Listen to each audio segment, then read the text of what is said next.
Three bikers sat in a dying diner on the wrong side of nowhere. Outside, winter was coming to kill whatever autumn had left behind. Inside, a 10-year-old boy walked through the door alone, bruised, silent, and carrying a secret that would change everything. He didn't ask for food. He didn't ask for help. He asked for directions to the nearest police station, but the police station was 4 miles away through freezing wind, and the boy had no coat, no phone, and no one left to trust. What he did have was a little brother still trapped inside a house with a man who should never have been allowed near children. What happened next? Three broken men made a choice that most people spend their whole lives running from. Stay with me until the end. This one's going to hit different. If this story moves you, drop a like, leave a comment, and tell me what city you're watching from tonight. Let's ride. What? Part 1. The coffee at Mabel's roadside had been burning on the same warmer since 6 in the morning, and nobody cared enough to make a fresh pot. That was the kind of place it was. The kind of diner where the waitress stopped pretending to smile 2 years ago, and the jukebox played songs about men who drank themselves to death, and called it poetry. A place for people passing through on their way to becoming ghosts. Wade Mercer sat in the last booth with his back to the wall, because that's where men like him always sat. 44 years old. Scarred knuckles wrapped around a ceramic mug that had a chip on the rim. Gray threading through a beard he hadn't trimmed in weeks. His leather cut hung heavy on shoulders that carried things no chiropractor could fix. The kind of weight that settles into bone and stays there like sediment at the bottom of a river that stopped moving a long time ago. Across from him, Connor Briggs picked at a plate of eggs he hadn't ordered because the waitress brought them anyway. Connor was the kind of man who looked like he'd been carved out of a fight that never ended. 41. Thick forearms sleeved in faded ink. Names, dates, a clock with no hands. He hadn't spoken in 9 minutes, which was unusual for him, but the road from Baxter had been long and the silence had grown teeth somewhere around mile 40. Travis Dunn leaned against the window in the next booth over, one boot up on the cracked vinyl seat, smoking a cigarette he wasn't supposed to be smoking indoors. Nobody told him to stop. Nobody ever did. Travis was the youngest of the three at 36, but his eyes belonged to a man who'd already buried most of the people he loved. Lean, quiet, a scar running from his left ear to the corner of his jaw like someone had tried to open him up and gave up halfway through. They were Black Veil Riders. Not a gang, not a brand. A brotherhood built on wreckage. Men who found each other after the world had already broken them and decided that riding together was better than dying alone. No clubhouse with neon signs, no territory wars. Just 3 Harleys parked outside a diner in the middle of nothing, engines cooling like the hearts of men who'd stopped expecting warmth from anything other than exhaust pipes and black coffee. The rain had been threatening since noon. The sky looked bruised, purple, and swollen, pressing down on the highway like it wanted to crush everything beneath it. Route 12 stretched empty in both directions. The kind of road that made you wonder if the rest of the world still existed, or if it had quietly ended while you weren't paying attention. Wade took a sip of coffee that tasted like regret and hot water. He was thinking about a phone call he hadn't returned. His daughter, Lily, 19 now, living in Portland with a boyfriend Wade had never met and a life Wade had never been invited into. She'd called 3 days ago. He'd stared at the screen until it went dark, then put the phone back in his jacket like it was a loaded weapon he didn't trust himself to hold. He wasn't a good father. He knew that the way you know the sky is above you, not because anyone told you, but because the evidence is everywhere and denying it would be insane. He'd tried. He'd failed. He'd tried again and failed worse. And eventually, failing became the only thing he was reliable at, so he stopped trying altogether and told himself it was mercy. Connor looked up from his eggs. "You hear that?" Wade hadn't heard anything, but Connor's ears were different, tuned to frequencies most people's brains filtered out. The sound of a footstep that didn't belong. A breath held too long. The particular silence that fills a room when something is about to go wrong. The bell above the door jingled. Both men turned. Travis dropped his boot from the seat and straightened. A boy stood in the doorway. 10 years old. Maybe younger. It was hard to tell with kids who'd been through things, because suffering aged them in ways that had nothing to do with birthdays. He wore a faded blue hoodie 2 sizes too big, the sleeves swallowing his hands, jeans with mud on the knees, sneakers held together by stubbornness and whatever glue was left in the soles. He stood perfectly still for 3 seconds, not frozen, calculating. His eyes moved across the diner the way a prey animal scans a field, checking exits, measuring distances, cataloging threats. It was the kind of awareness that no child should possess, and every man in that booth recognized it immediately because they'd learned it the same way. The hard way. The waitress, Donna, 50-something, tired enough to be 70, looked up from her crossword. "You okay, honey?" The boy didn't answer her. He walked to the counter with steps that were too careful, too controlled. Each footfall deliberate, like the floor might give way if he stepped wrong, like the whole world might give way. "I need directions to the police station," he said. His voice was steady.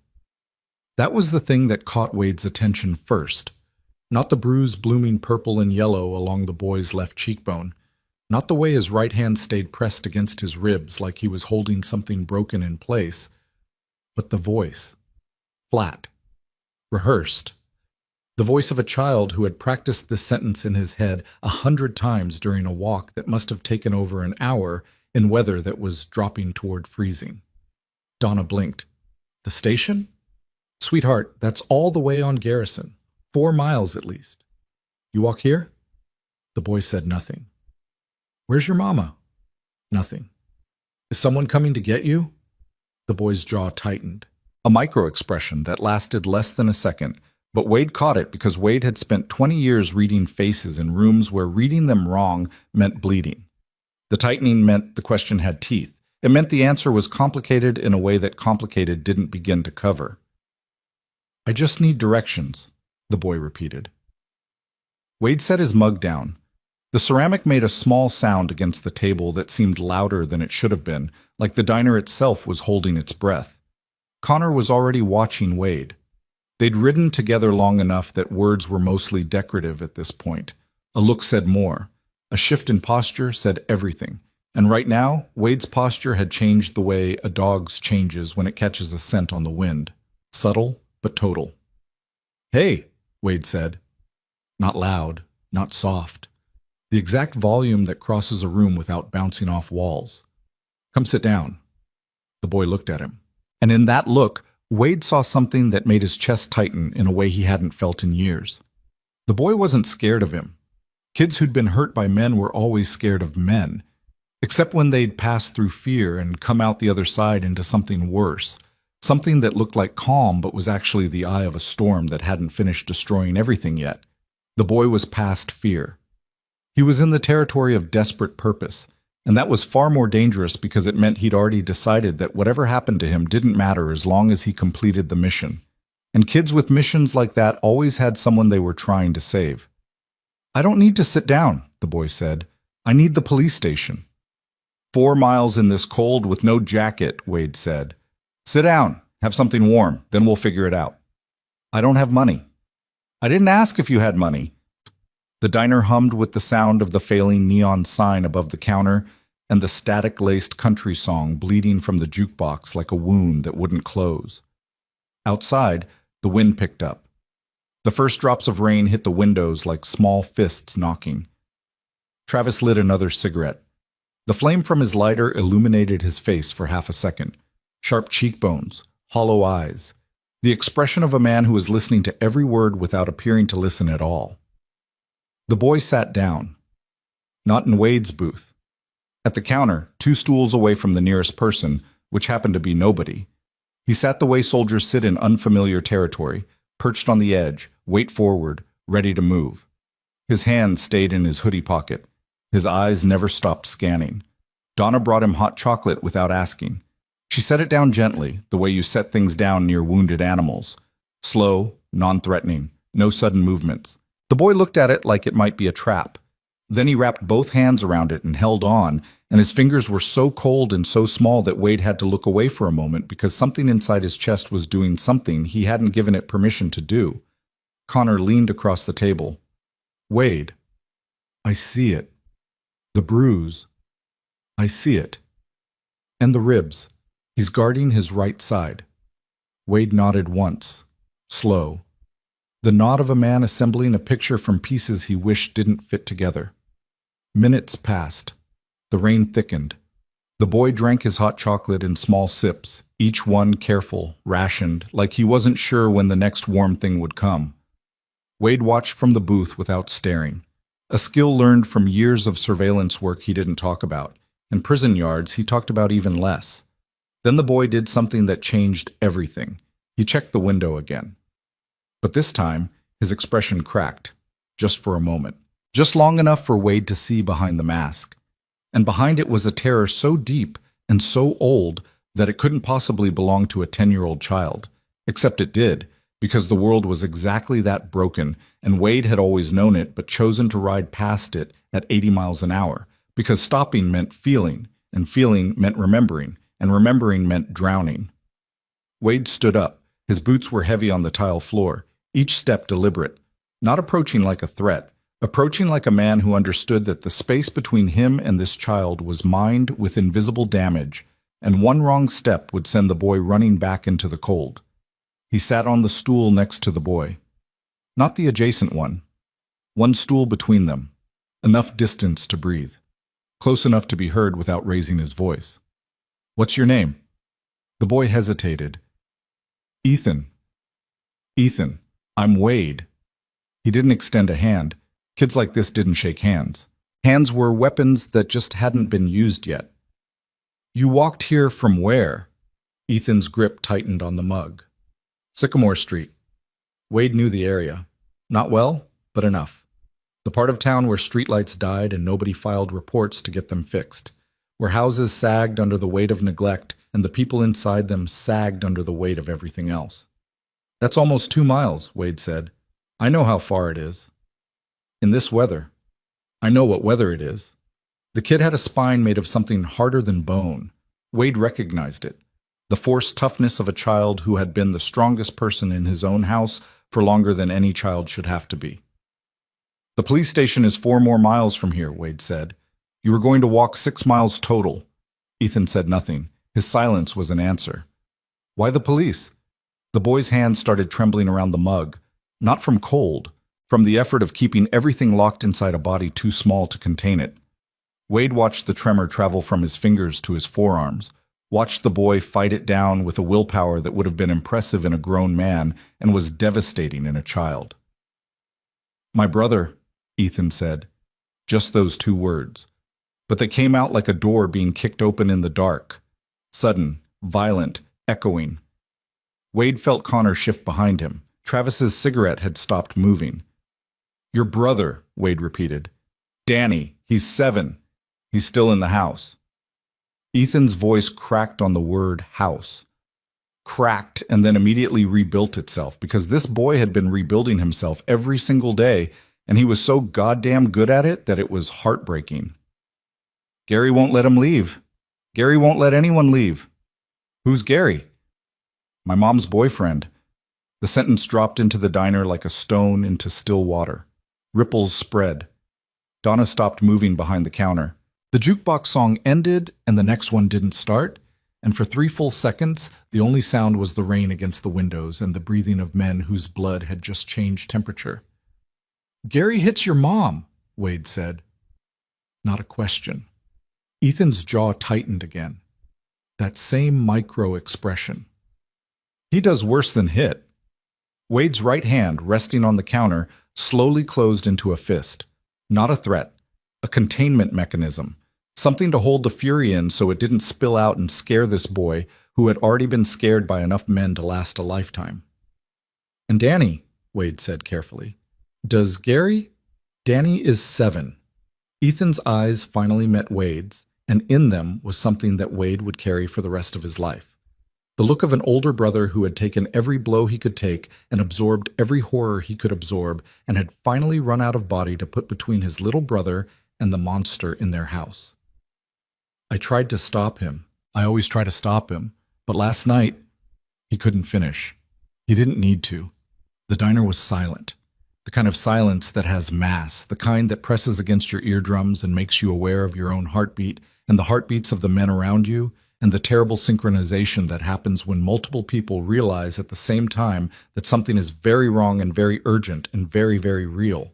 Connor stood up. His chair scraped against the floor, a harsh, sudden sound that cut through the silence like a blade. He walked to the counter and stood behind Wade's left shoulder, not speaking, just present, the way a wall is present. Travis crushed his cigarette into the ashtray. He didn't light another one. He walked over and stood behind Wade's right shoulder. Two men flanking a third who was kneeling at the altar of a child's confession, and the geometry of it was ancient. Protectors forming around a protector who had just found something worth protecting. "How long ago did you leave the house?" Wade asked. "I don't know. An hour, maybe longer." "Is Danny in immediate danger right now?" Ethan looked up at him, and the answer was in the boy's eyes before it was in his mouth. "Gary was drinking when I left. When he drinks, he—" The boy swallowed. "Danny locked himself in the bathroom, but the lock doesn't hold. I showed him how to push the dresser, but he's small. He can't move it by himself." Wade closed his eyes. Behind the darkness of his lids, images flashed, not from this boy's story, but from his own. A different house, a different monster, a different child who had tried to push furniture against a door that wouldn't stay closed. That child had been him, 35 years ago, in a house in Tullamore that burned down the year he left and took nothing with it worth saving. He opened his eyes. "Donna," he said without turning around, "call 911. Tell them there's a child in danger at a house on Sycamore Street." He looked at Ethan. "What's the address?" 1614. 1614 Sycamore. Tell them a 7-year-old boy is locked inside with an abusive adult male. Tell them to send someone now." Donna was already moving to the phone on the wall. Her hands were shaking. She was someone's mother, too, or had been, or wanted to be, and that particular frequency of despair traveled across generations like sound through water. Ethan watched her dial, and something in his face shifted, relief mixed with disbelief, like he'd been drowning for so long that someone throwing a rope felt like a hallucination. "They'll come?" he asked. And the question nearly broke Wade in half because of how small it was, how impossibly small. A 10-year-old boy asking if the world would finally show up for his little brother, and the doubt in his voice suggesting that every previous time he'd asked, the answer had been no. "They'll come," Wade said. "They didn't come before." The words hung in the air like smoke. Connor's hands tightened at his sides. Travis made a sound. Low, guttural, barely audible. The sound of a man swallowing rage the way you swallow glass, feeling it cut all the way down. "What do you mean they didn't come before?" Wade asked. His voice was calm. His eyes were not. "Mom called once. Last March. They came and talked to Gary and left. Gary was nice when they were there. He's always nice when people are watching." Ethan paused. "He wasn't nice after." Wade stood up slowly. The motion was controlled, deliberate. The movement of a man whose body wanted to do something violent, but whose mind had learned through years of costly mistakes that violence had a time and a place, and the time was rarely now, and the place was never in front of a child. He looked at Connor. Connor nodded once. He looked at Travis. Travis was already walking toward the door. "What are you doing?" Ethan asked. "We're going to get your brother. The police will come when they come, but Sycamore Street is 12 minutes by road. We can be there in 6. Ethan stared at him. The boy's face cycled through emotions faster than should have been possible. Hope, terror, suspicion, more hope. And then something that settled into his features like sunrise, hitting a landscape that had forgotten what light looked like. "Why?" the boy asked. It was the most loaded single syllable Wade had ever heard. Why would 3 strangers on motorcycles ride through a freezing rainstorm to save a boy they'd never met in a house they'd never seen? Why would anyone do anything for free when everything in Ethan's 10 years of experience had taught him that help came with a price tag, or didn't come at all? Wade looked down at the boy and said the only honest thing he had, because someone should have come a long time ago. Outside, the rain was turning to ice. The temperature had dropped 6 degrees in the last 20 minutes, and the air had that metallic taste that comes before a real storm. The kind that shuts down highways and buries cars and turns the world into something unrecognizable. Wade pushed through the diner door. The cold hit him like a wall.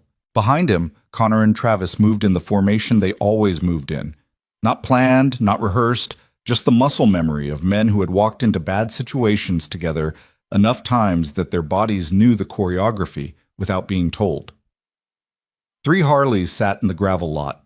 Wade's was the oldest, a 2003 Road King with dents in the tank and a throttle that stuck in cold weather. Connor's was a fat boy with blacked-out pipes that rumbled like a rock slide when it started. Travis rode a Sportster that he'd rebuilt twice from salvage, because everything Travis loved had been salvaged from something broken, and he saw no reason to change the pattern. Wade swung a leg over his bike. Then he felt a hand on his arm. Ethan stood beside him. The boy's face was set, determined, terrified, and older than any face that small should be. "I'm coming," Ethan said. "No. He's my brother. And you're 10 years old and it's freezing. I'm coming." Wade looked down at the boy's hand on his arm, small fingers gripping leather. He thought about Lily, how he'd spent 19 years failing to protect someone he loved, and here was a child who had been doing it successfully since he was old enough to stand between a monster and a 7-year-old. "Get on," Wade said. "Hold tight. Don't let go." Ethan climbed onto the Harley behind Wade. He was too small. His arms barely reached around Wade's torso. His legs didn't sit right on the pegs. Everything about this was wrong, and everything about this was the only right thing any of them had done in months. Connor kicked his engine alive. The sound ripped through the parking lot like a declaration of war against silence. Travis followed. Then Wade. 3 Harleys roaring in the frozen rain, headlights cutting through the gray afternoon like the eyes of animals that hunt in storms. They pulled onto Route 12 heading east. The road was slick. The rain was half ice now, each drop carrying a small violence of its own. Wade felt Ethan's thin arms tighten around him, felt the boy press his face against the leather of his back. And for one disorienting moment, it wasn't Ethan behind him. It was himself, 35 years ago, clinging to the back of his uncle's bike the night he finally left Tullamore, watching the house shrink in the side mirror until it was nothing but a porch light, and then not even that. 6 minutes. That's what he'd said. 6 minutes to Sycamore Street. 6 minutes felt like a lifetime when you knew what was waiting at the end. They turned off Route 12 onto Birchwood, which bled into Maple, which bled into the part of town where the road surfaces deteriorated and the houses matched. Ethan tapped Wade's shoulder and pointed left. Wade followed the boy's direction because in this landscape of broken things, the child was the only reliable map. Sycamore Street appeared like a wound in the neighborhood. Every third streetlight was dead. Yards were more mud than grass. Fences leaned at angles that suggested they were waiting for permission to fall. It was the kind of street that appeared on no tourism brochure and in every police report, the kind where ambulances knew the address by heart, and social workers burned out after 6 months, and dogs barked at everything because everything was a threat. 1614 was a house the same way a scar is a feature, technically present, aesthetically devastating. Single story. Vinyl siding stained by years of neglect. A porch with 2 steps, one of which was broken. Windows covered by curtains that might have once been white, but were now the color of surrender. 1 light burned inside. A pale, sickly yellow that bled through the curtains like jaundice. Wade killed his engine. Connor and Travis followed. The sudden silence was deafening. The rain was louder now, hitting the pavement in sheets, and beneath it, barely audible, the sound of a television playing inside the house. A laugh track. Some sitcom rerun that didn't know it was providing ambient noise for a place where laughter hadn't been real in a very long time. Ethan slid off the bike. His sneakers hit the wet pavement, and he immediately started toward the house. Wade caught his shoulder, gentle but firm. "Stay here." "But..." "Stay here." Wade crouched down so he was eye level with the boy. Rain ran down his face, into his beard, dripping off the edges of his jaw. "I need you to trust me." "Can you do that?" Ethan looked at him. The boy's eyes searched Wade's face the way you search a document for the clause that will betray you, methodically, desperately, hoping not to find it. "Okay," Ethan said. Wade stood up. He looked at Connor. "Circle around back, see if there's another exit." Connor moved without a word. silent for a man his size. He disappeared around the side of the house like a shadow that had detached from its owner and gone freelance. Travis. Travis flicked his lighter open and closed. A nervous habit, a soothing mechanism that belonged to the same category as the cigarettes, things that occupied his hands so his hands didn't do other things. I'm on the street. Watch for headlights, either direction. Travis nodded and positioned himself near the curb, leaning against his Sportster with the casual posture of a man who appeared completely relaxed and was actually coiled tighter than a spring. His eyes moved up and down Sycamore Street in slow sweeps, reading the darkness like a language he was fluent in. Wade walked toward the house. His boots made heavy sounds on the cracked walkway, each step placed deliberately, not sneaking, not rushing. Walking the way a thunderstorm walks across a valley, inevitable, unhurried, and carrying something in it that you don't want to be under when it arrives. He stepped onto the porch. The broken step groaned beneath his weight. The sound of the television was clearer now, canned laughter, commercial jingles, the manufactured joy of a world that existed only inside screens. He knocked.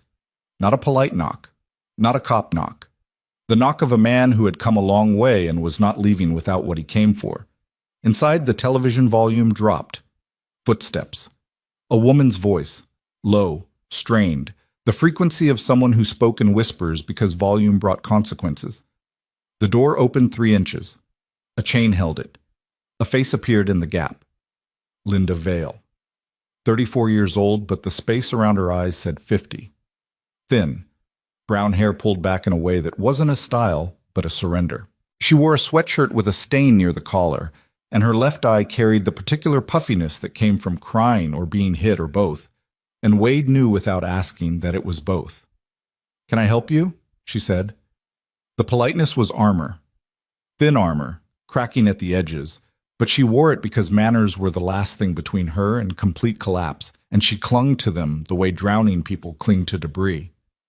"Ma'am, your son Ethan is safe. He's behind me on the street." Linda's face changed, the armor cracked. Beneath it was something so raw and so desperate that Wade had to physically stop himself from reaching through the gap. "Ethan's gone?" she whispered. Not with relief, with terror.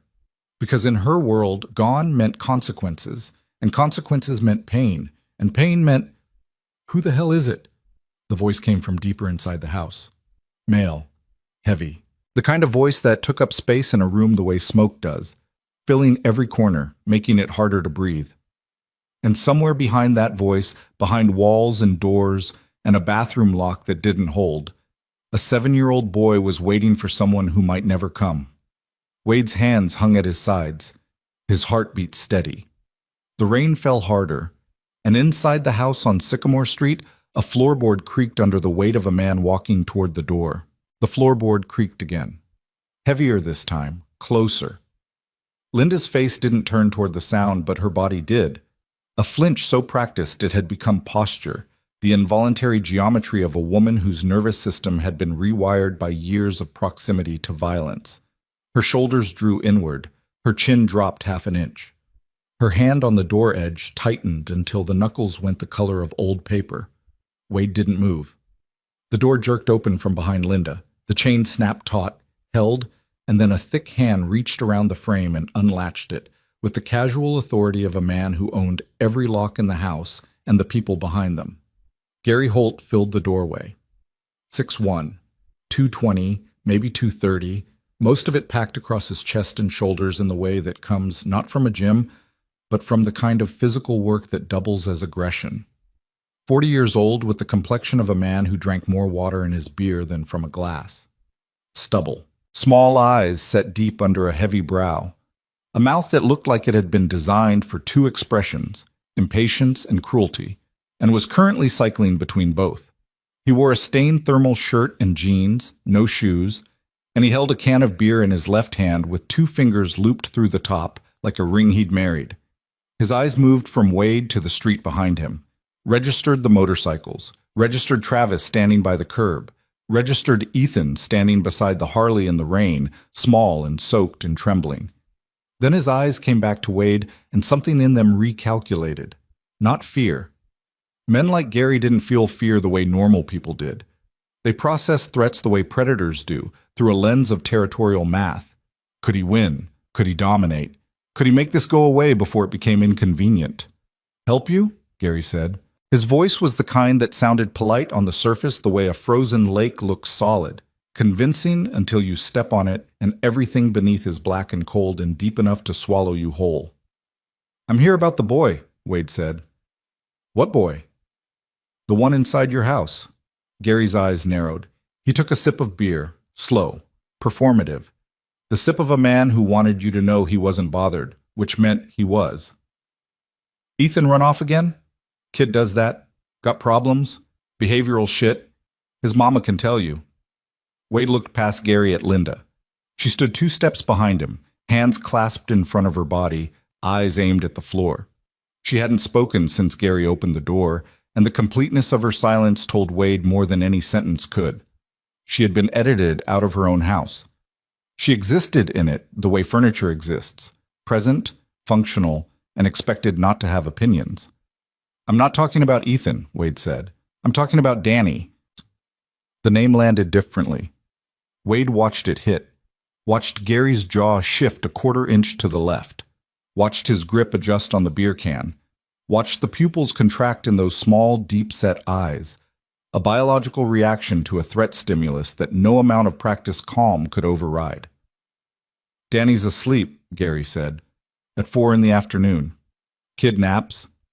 I'd like to see him. Gary smiled. It was the worst smile Wade had seen in a decade, and Wade had spent time in places where smiles were weapons. This one was thin, controlled, and absolutely empty. The expression of a man who had learned that showing teeth could pass for friendliness if you did it at the right speed. And who exactly are you? Nobody. Nobody's standing on my porch. That's right. The 2 men stared at each other through the rain. Wade felt the cold working into his joints, his knuckles, the scar tissue across his back that ached in weather like this because it had never healed right and never would. Behind him, he could hear Travis shift his weight on the pavement. A sound so small it was almost subliminal, but it meant Travis had moved his hand closer to his belt, which meant Travis was reading the same frequencies Wade was reading and arriving at the same conclusion. This man was dangerous, not in the loud way, in the quiet way. The way that happened behind closed doors with the television turned up, and the neighbors pretending they couldn't hear. Look, friend, Gary said, and the word friend came out coated in something corrosive. I don't know what that kid told you, but Ethan's got a history, makes things up, attention shit. We've been through it with school, counselors, all of it. Linda can tell you. He half turned toward her. Can't you, babe? Linda nodded without looking up, a programmed response. The compliance of a woman who had been punished enough times for disagreeing that agreement had become reflex, like blinking, like breathing, like staying alive by becoming invisible. Wade's hands stayed at his sides, open. Not fists, not yet. But the tendons along his forearms were visible beneath the skin, and any man who'd ever been in a fight could read what that meant. The engine was idling, but the throttle was within reach. I'd like to see Danny, Wade repeated. Same tone, same volume. The repetition itself was a form of pressure, not escalation, but persistence, the kind that wears through stone given enough time. And I'd like you off my porch. After I see Danny, Gary set his beer down on the inside ledge of the doorframe. The motion freed both hands, which was exactly the kind of thing Wade watched for. When a man puts down what he's holding, it means he's either surrendering or preparing. Gary was not surrendering. You got a badge? Gary said. No. Then you got no right to be here. I didn't say anything about rights. What are you, some kind of biker tough guy, rolling up to people's houses, scaring their kids? Linda, call the cops. Linda didn't move. She stood in the hallway behind Gary like a ghost that had forgotten how to walk through walls and was stuck between them instead. Her eyes were fixed on the floor, but Wade could see her hands. The fingers of her right hand were pressed against her left wrist, squeezing hard enough to leave marks. A self-soothing behavior. The kind of thing people did when the anxiety inside their body had nowhere else to go. I said call the goddamn cops, Linda. You should call them, Wade said. That'd be fine. The response confused Gary. Wade could see it. The momentary flicker of recalculation. Men who were bluffing didn't invite police. Men who were bluffing flinched at the word cops. The fact that Wade hadn't flinched created a new variable in Gary's math, and he didn't like variables he couldn't control. From the back of the house came a sound, small, muffled, the sound of a child's voice through a closed door. Not a word, not a scream, just a noise. The particular noise that children make when they've been alone too long, and the silence has become heavier than they can carry, and something inside them breaks just enough to let sound escape. Wade heard it, Gary heard it, and in the half-second between the sound and Gary's reaction, Wade saw everything he needed to see. The twitch of Gary's left eye, the way his shoulders pulled back. Not startled, annoyed. Annoyed the way a man gets annoyed when an object he's placed somewhere doesn't stay put. Not the reaction of a parent hearing a child in distress. The reaction of a warden hearing a prisoner make noise after lights out. "Danny?" Wade said, louder now, not shouting, projecting. The word aimed past Gary, through the hallway, toward whatever small room held a 7-year-old boy who had been locked in long enough that his brother had walked 2 miles through the cold because no one else was coming.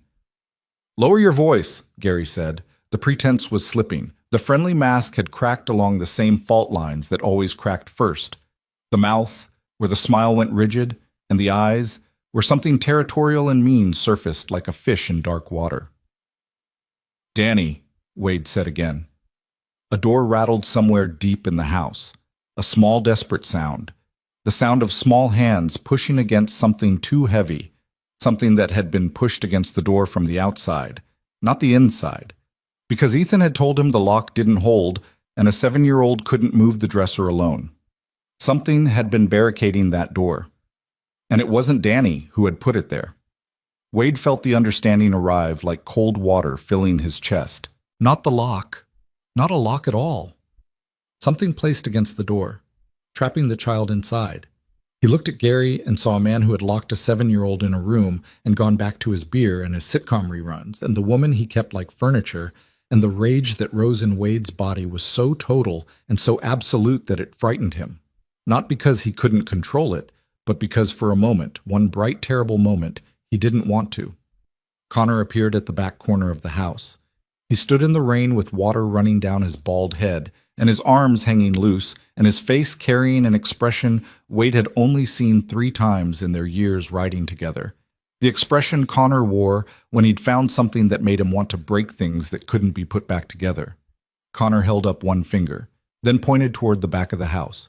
One child, located. Then Connor made another gesture, a flat hand pressing against an invisible surface. Blocked. The door was blocked from the outside. Wade looked back at Gary. The rain was coming down harder now, driving sideways under the porch overhang, hitting the side of Wade's face in cold, relentless percussion. Water dripped from his beard onto the porch boards. "Step aside," Wade said. "What did you just say to me?" "Step aside and let me get that boy, or stand there and explain to the police why a 7-year-old was barricaded inside a room." Gary's face changed. The mask didn't just crack, it fell away entirely, and beneath it was something that Wade recognized from the darkest places he'd ever been. The face of a man who had been hiding what he was and had just realized the hiding was over. And instead of shame, what surfaced was anger, pure, territorial, venomous anger. The rage of a predator whose camouflage had been torn off. "Get off my property," Gary said. Each word a separate sentence. Each sentence a step closer to something that couldn't be taken back. "No." "I will put you off my property." Wade leaned forward. Not much. An inch? Maybe 2. But the motion closed the distance between them to something intimate. Something that existed in the space where conversation ends and consequence begins. His voice dropped to a register that came from the bottom of his chest, from the place where old violence lived in cold storage. "Try." The single syllable hung in the air between them. It wasn't a challenge, it wasn't bravado. It was a statement of physics, an acknowledgement that what happened next would happen, and that Wade had already calculated the outcome and found it acceptable. Gary's hands opened and closed at his sides. His weight shifted to the balls of his feet. His breathing changed, shorter, faster, the respiration of a body preparing for impact. Behind Wade, Travis had moved from the curb to the walkway, 14 feet away. Close enough to arrive in seconds, far enough to give Wade room. Travis didn't speak, didn't posture, didn't crack his knuckles, or make any of the performative gestures that men make when they're trying to look dangerous. He simply existed in the peripheral vision of the situation like a second weather front approaching from a direction Gary hadn't been watching. "You don't know what you're doing," Gary said. "I know exactly what I'm doing. You're going to regret this. I've regretted better things than this." Something moved in the hallway behind Gary. Not Linda. Linda was still frozen in her spot, a woman made of ice and apology. Something smaller, lower to the ground, a shadow at the edge of the hallway light. Then a face appeared between Gary's legs and the doorframe. Danny Vale, 7 years old, brown hair matted against his forehead, eyes so wide they seemed to take up half his face. He wore pajama pants with rocket ships on them and a t-shirt that said Adventure Squad in letters that were cracked and peeling. His feet were bare on the cold floor. He didn't speak. He didn't cry. He just looked out at the porch through the gap between Gary's body and the door with an expression that Wade would remember on his deathbed. The expression of a child who had heard his name called from the other side of a wall and had somehow, impossibly, gotten free and followed the sound. He was shaking. Full-body tremors that had nothing to do with cold and everything to do with the particular frequency of sustained terror that rewrites a child's nervous system at the cellular level. And on his left arm, visible below the sleeve of his t-shirt, fingerprints. Bruises in the exact shape and spacing of an adult male hand. Wade saw them. Connor, now standing at the corner of the house, saw them. Travis saw them from the walkway. 3 men who had survived different wars in different places at different times all saw the same thing at the same moment, and the temperature between them changed in a way that had nothing to do with weather. Gary looked down at Danny. His face did something complicated. Surprise, then anger, then the rapid reassembly of composure, like watching a man rebuild a wall in real time because he knew what was behind it, and he knew what would happen if anyone else saw. "Get back to your room," Gary said to Danny. Quiet. Controlled. The voice of a man who had perfected the art of making threats sound like instructions. Danny didn't move. His eyes were locked on Wade. On this stranger standing in the rain on his porch. This man with the scarred knuckles and the wet leather and the face that looked like it had been assembled from broken things and rebuilt with whatever was available. "Danny," Wade said, gentle. The gentlest sound he'd made in years. It cost him something to make it. Softness was a currency he'd stopped spending a long time ago because the exchange rate was too high. But he spent it now. For this. "Come here, buddy." Gary's hand dropped onto Danny's shoulder. The boy flinched so hard his whole body jerked sideways, hitting the doorframe. It was a flinch that had been trained into him. Not learned, trained, the way animals in laboratories are trained to fear a stimulus through repetition. That flinch had a history. That flinch had happened 1,000 times. That flinch was the physical record of every time that hand had landed on that shoulder and what had followed. Wade looked at Gary's hand on Danny's shoulder. Then he looked at Gary's face. Something passed between the 2 men in that moment. A communication that existed beneath language, beneath civilization, beneath every legal and social structure that human beings had built to keep themselves from becoming what they used to be.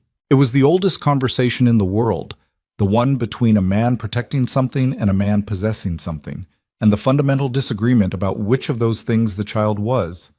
"Take your hand off him," Wade said. Gary didn't. "Now." The word carried everything, every prison yard, every bar fight, every night Wade had spent in darkness with his own memories beating against the inside of his skull like trapped birds. Every moment of his 44 years that had taught him exactly what he was capable of and exactly what it cost. Behind Gary, Linda made a sound. Small, involuntary. A whimper that had been trapped in her throat for months, maybe years, and had finally escaped through the crack that Wade's presence had created in the sealed architecture of her fear. "Mama," Danny whispered. It was the first word the boy had spoken. One word, 2 syllables, and it broke the house open like a fist through drywall. Linda moved. Not fast, not dramatically. She moved with the slow, terrifying courage of a woman who had been standing on the edge of a cliff for years and had finally decided that the fall was better than the standing. She stepped forward and reached past Gary and put both hands on Danny's arms and pulled him away from Gary's grip with a motion that was part rescue and part excavation, unearthing her child from beneath the weight of a man who had buried them both alive. Gary spun toward her. "What do you think you're—" "Don't." The word came from Wade, and it came from a place that made Gary stop. Not because of volume, not because of size, because of density. The word was so compressed, so loaded with intent, that it functioned less as speech and more as gravity, a force that pinned Gary in place through sheer mass of meaning. Connor stepped onto the back porch. Wade heard the boards groan. Gary heard it too. His head turned a fraction, processing the new geometry. A man at the front, a man at the back, a man on the street, 3 points of a triangle that he was now standing inside. "You know what this looks like," Gary said. He was trying to regain ground. His voice had shifted into a register Wade recognized, the reasonable register, the one abusers used when they realized force wasn't working and switched to narrative. 3 bikers show up at a family home, start making threats. That's what the cops are going to see. "The cops are going to see bruises on a 7-year-old shaped like your fingers," Wade said. "That kid bruises easy. Linda, tell him. Tell him about the playground last week." Linda didn't speak. She was on her knees in the hallway, both arms wrapped around Danny, her face buried in his hair. Her back shook with sobs she was trying to silence because she'd spent years learning that crying brought punishment, and the lesson was so deep it was still running even now, even as the walls were coming down.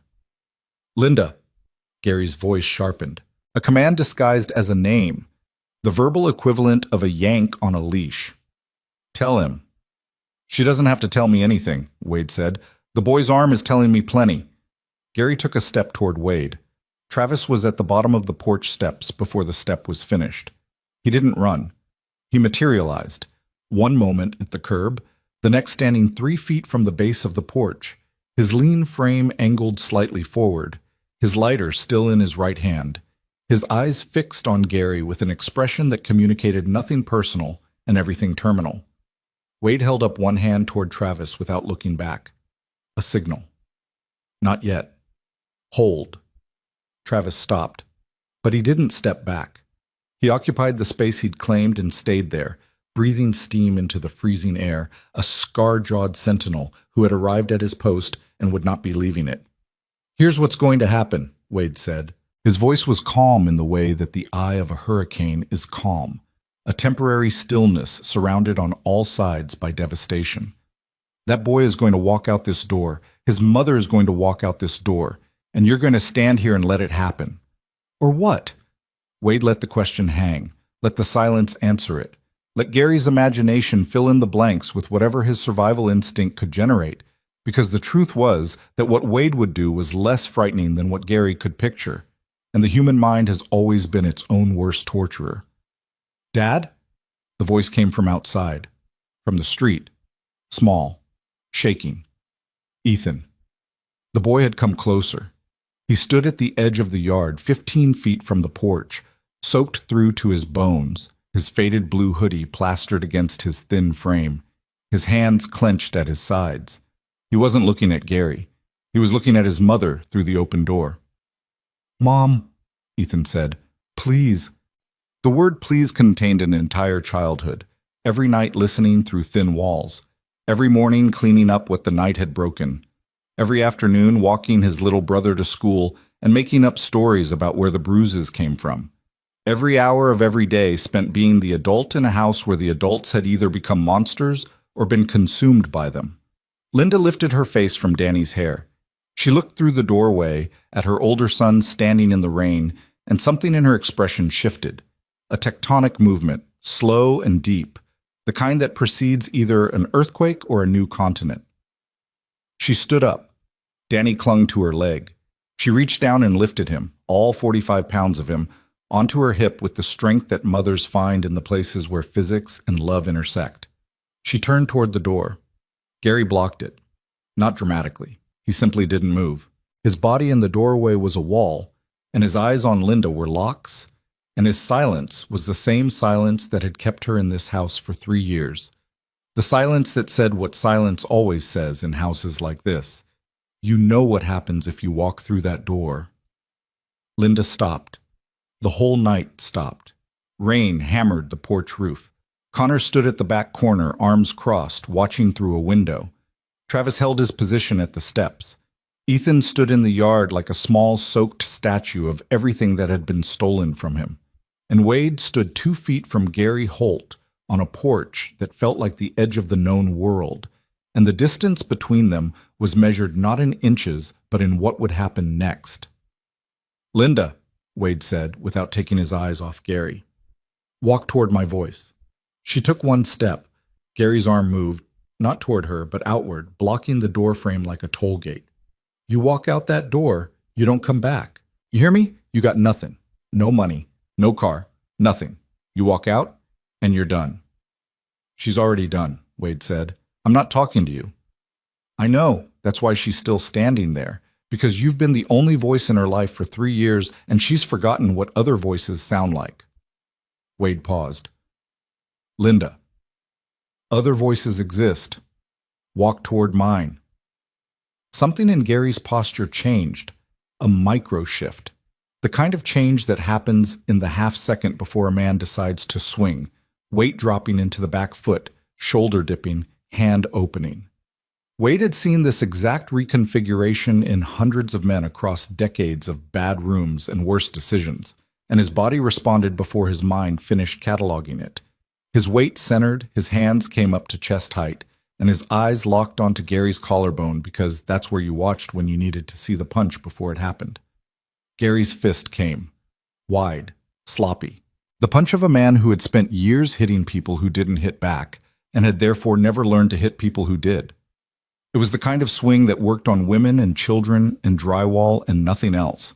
Wade didn't hit him. He caught the fist, absorbed it in his right palm like catching a ball, wrapped his fingers around Gary's knuckles and held them in a grip that used 30 years of manual labor and violent history to communicate a single message. This hand will never touch those children again. Gary's face registered shock, then pain, then the particular expression of a bully who has just discovered that the world contains men who are not afraid of him, and that this discovery is not theoretical. "Let go!" "I will." Wade's voice was barely audible above the rain. "After they walk out." "You son of a—" "After they walk out, Gary." Connor appeared in the hallway behind Linda. He'd come through the back. He stood between her and the rest of the house like a human door. 6 feet of scarred muscle and faded tattoos blocking the path back to everything she was leaving. Not threatening her, freeing her, turning the hallway into a one-way street that led only forward, only out, only toward the porch where the cold rain fell, and the night waited, and 3 strangers on motorcycles had appeared from nowhere to do what no one else had done. Linda walked, 1 step, 2. Danny's face pressed into her neck, his small hands fisted in her sweatshirt. She passed through the doorway, passed between Wade and Gary, close enough to touch both, choosing neither, and stepped onto the porch. The rain hit her face and she flinched, then steadied. She descended the broken step, holding Danny tight, and walked into the yard where Ethan was running toward her so fast he nearly slipped on the wet grass. He collided with her, arms around her waist, face pressed against her side, holding on with everything he had. Danny reached down from her hip and put 1 small hand on his brother's head, and the 3 of them stood in the rain on the dead yard of a house that had been a prison, holding each other in the way that people hold each other when the holding is the only thing keeping them from dissolving. Wade released Gary's hand. Gary stumbled backward into the doorway. His face was white. Not with pain, with the understanding that he had just lost something he considered his property, and in the economy of men like Gary, property was the only thing that gave them shape. "This isn't over," Gary said. Wade looked at him 1 more time, measured him, filed him, and said nothing, because some men don't deserve the weight of a response. He stepped off the porch and walked toward the family standing in the rain. Linda was shaking. Ethan was crying for the first time. Silent tears mixing with rainwater, his face pressed against his mother's sweatshirt, the dam inside him finally giving way because someone had told him he didn't have to hold it alone anymore. In the distance, A siren. Faint. Getting closer. Travis heard it first. He looked at Wade. About time. Get them to the bikes, Wade said. Away from the house. Connor emerged from the back of the house and crossed the yard in long strides. He shrugged off his leather jacket, the one with the black veil patch, the one he'd worn across 11 states and through more bad nights than good ones, and draped it around Linda's shoulders without asking. It swallowed her. She looked up at him with an expression that was equal parts gratitude and confusion, the face of a woman who had forgotten that kindness existed without conditions. Travis pulled a granola bar from his saddlebag and handed it to Danny. The boy took it with the particular caution of a child who had learned that hands giving things were the same hands that took things away. He unwrapped it slowly, watching Travis's face, waiting for the catch. There was no catch. Danny ate. The sirens grew louder. Red and blue light began to pulse against the low clouds, reflecting off the wet street, painting the houses in alternating colors that made the whole block look like it was breathing. 2 cruisers turned onto Sycamore Street, moving without sirens now, just the lights, rotating silently, announcing arrival without aggression. They parked at angles across the street, doors opening, officers stepping out into the rain with the measured pace of people who had been to this address before and knew what they were walking into. An older officer, gray at the temples, thick through the middle, the face of a man who had processed too many domestic calls and absorbed each one like a slow poison, approached Wade first. His nameplate said Harding. His eyes moved from Wade to the motorcycles to the family standing between them.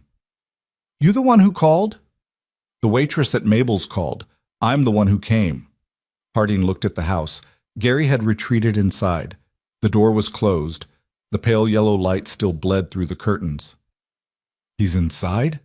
Harding asked. Yeah. He hit you? He tried. Harding's partner, younger, female, dark hair pulled back tight, nameplate reading Torres, was already kneeling beside Danny. She spoke quietly to him, the practiced tone of someone trained in child interaction. Danny stared at her with those wide eyes and said nothing, but he held up his left arm without being asked. Torres saw the bruises. She looked at Harding. One look. That was all it took. Harding walked toward the house. His hand rested on his belt, not on his weapon, just near it, the posture of a man who hoped he wouldn't need what he was carrying, but had been disappointed by hope too many times to trust it.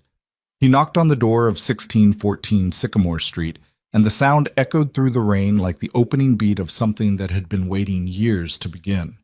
Wade turned away from the house. He couldn't watch, not because he was afraid of what would happen, but because he was afraid of how much he'd enjoy it.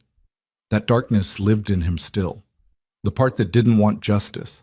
The part that wanted Gary Holt's face against the pavement and the weight of a boot on the back of his neck and the feeling of something being corrected through force. That part of Wade was always awake, always watching, and the only thing keeping it leashed was the knowledge that every time he'd let it off, someone had gotten hurt who didn't deserve it, including himself. He walked to his Harley and leaned against the cold metal, pulled a cigarette from his jacket, lit it with a hand that wasn't quite steady.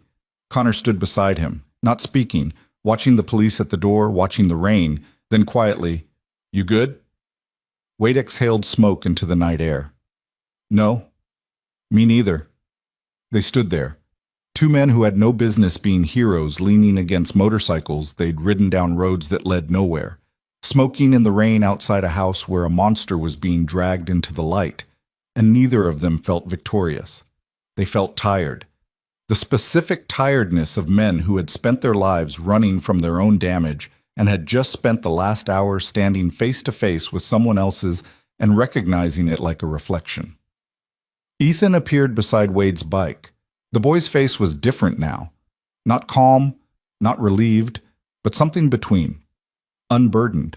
As if a weight he'd been carrying so long it had fused to his spine had suddenly been removed, and he didn't know how to stand without it. "They're talking to my mom," Ethan said. "That's good. She's telling them everything." "That's brave." Ethan looked up at Wade. Rain ran down his face like the tears he'd stopped crying 10 minutes ago. "She's never told anyone before. Not everything." Wade took a drag. held it, let the smoke fill the parts of his lungs that felt hollow. First time for everything. Are you going to be in trouble for what you did? Probably. I'm sorry. Wade looked down at this boy. This 10-year-old who had walked through cold and darkness and fear to find help for his brother, who had climbed onto a stranger's motorcycle without knowing where it would take him, who was now apologizing to an outlaw for the crime of doing the right thing. Don't be, Wade said. Not ever. The door of 1614 Sycamore opened. Gary Holt walked out with his hands behind his back, Officer Harding's grip on his elbow, and the particular expression of a man who had just discovered that the world he'd built, the small, terrible kingdom of closed doors and silenced voices and children who flinched, had been dismantled in under an hour by strangers he'd never met. He looked at Wade as they walked him to the cruiser, and in that look was a promise, not spoken, not needed. The kind of promise men like Gary make in the silence between being caught and being caged. The promise that this isn't over, that walls end and doors open, and men with memories as long as their hatred eventually find their way back. Wade held the look, didn't flinch, didn't blink. Gary was placed in the back of the cruiser, the door closed. The red and blue lights continued their silent rotation, painting the rain in colors that looked like warnings. Torres approached Wade with a notepad. We'll need a statement. You'll get one. And the boy, Ethan, he came to you? He came to a diner. We happened to be there. Torres looked at him, looked at the black veil cut, looked at the motorcycles and the men beside them, and the particular constellation of scars and tattoos and hard living that told a story no statement could capture. You happened to be there, she repeated. That's right. Torres wrote something down, then quieter. We've had calls about this house before. The boy told me. Torres's pen stopped. She looked up. In her eyes was something Wade recognized, the particular guilt of a system that had failed and knew it, and couldn't figure out how to say so without admitting that failure was built into the architecture. Last March, she said, the call was logged. A unit came out. The report said she stopped, started again. The report said the situation had been resolved. The situation was a man hitting a woman and her children. I know what the situation was. And it was resolved. It was marked resolved. The distinction landed between them like a blade. Wade finished his cigarette and crushed it under his boot. You know the difference between marked and resolved. That's something. That's not enough. No, Wade agreed. It's not. A second ambulance arrived. Not for injuries, but for evaluation. A paramedic approached Danny with a blanket and the careful movements of someone handling something precious and broken. Danny allowed it. He sat on the back bumper of the ambulance eating Connor's granola bar with a blanket around his shoulders. And for the first time since Wade had seen him, the trembling began to slow. Linda sat beside him, one arm around each son. Her face was raw from crying and rain and the specific violence of speaking truths that had been locked inside her body for 3 years. She looked smaller than she had in the doorway, but also somehow more solid, as if the weight she'd shed by speaking had been replaced by something denser, something that might, given time, become strong enough to hold. Wade watched from across the street. Connor and Travis stood on either side of him. 3 bikers in the rain, leather soaked through, boots in puddles, engines cooling beside them like faithful animals that had carried them here and would carry them away and didn't care about the reasons. So, Travis said. He was on his 4th cigarette. The lighter flame wavered in the wind. What now? Wade didn't answer. He was watching Ethan, who had separated from his mother and brother and was walking toward them with the deliberate steps of a child carrying something he needed to deliver. The boy stopped in front of Wade, looked up at him. He said it's not over, Ethan said. Gary, when they put him in the car, he looked at you and I saw his mouth move. He said it's not over. Wade felt the cold settle deeper into his bones. Not the weather cold. The other cold. The one that comes from knowing that the thing you just did was right. And that rightness has consequences. And consequences have teeth. Connor's jaw tightened. Travis stopped flicking his lighter. He's got friends, Ethan said. His voice was steady again. That same terrible steadiness from the diner, the composure of a child who had been forced to become his own intelligence agency. His brother Kyle lives in Millhaven. He's worse than Gary. The boy stopped, swallowed. He's worse. The wind shifted. Snow. The first flakes mixed with the rain, falling at an angle that caught the red and blue lights and turned them into something almost beautiful, almost peaceful, completely wrong. Kyle Holt, Travis said quietly. He said the name like he was tasting it, testing it. Connor looked at Wade. We need to go. Not yet. Wade, the statements are done. The kid's safe. The mom's safe. We need to go before what? Connor held his gaze. In his eyes was something Wade hadn't seen in years. Not fear, Connor didn't do fear, but the particular caution of a man who recognized the edge of a cliff because he'd fallen off one before. Before you make this into something, it doesn't have to be. A man locked a 7-year-old in a room, Connor. And he's in a cruiser now. And his brother is in Millhaven. And that's not our problem. The words hung between them. Not our problem. The sentence that had justified every turned head, every crossed street, every man who ever saw something wrong and kept walking because involvement was a door that opened in one direction and the room on the other side had no exits. Wade turned back to Ethan. The boy was still standing there, still looking up at him, waiting. And in the boy's eyes, Wade saw something that destroyed every argument for leaving. Not hope. Hope was too simple, too clean for what this child had been through. What Wade saw was witness. The boy was watching to see what Wade would do next, and the watching was a test that had nothing to do with Gary Holt and everything to do with whether the world contained men who stayed. Men who didn't ride away. Men who finished what they started even when finishing meant bleeding. The snow thickened. Red and blue lights pulsed against the white. And somewhere in Millhaven, a phone was ringing in a house that belonged to a man named Kyle Holt. And on the other end of that phone, a cop or a neighbor or a friend of a friend was saying the words that would set everything else in motion. Your brother just got arrested.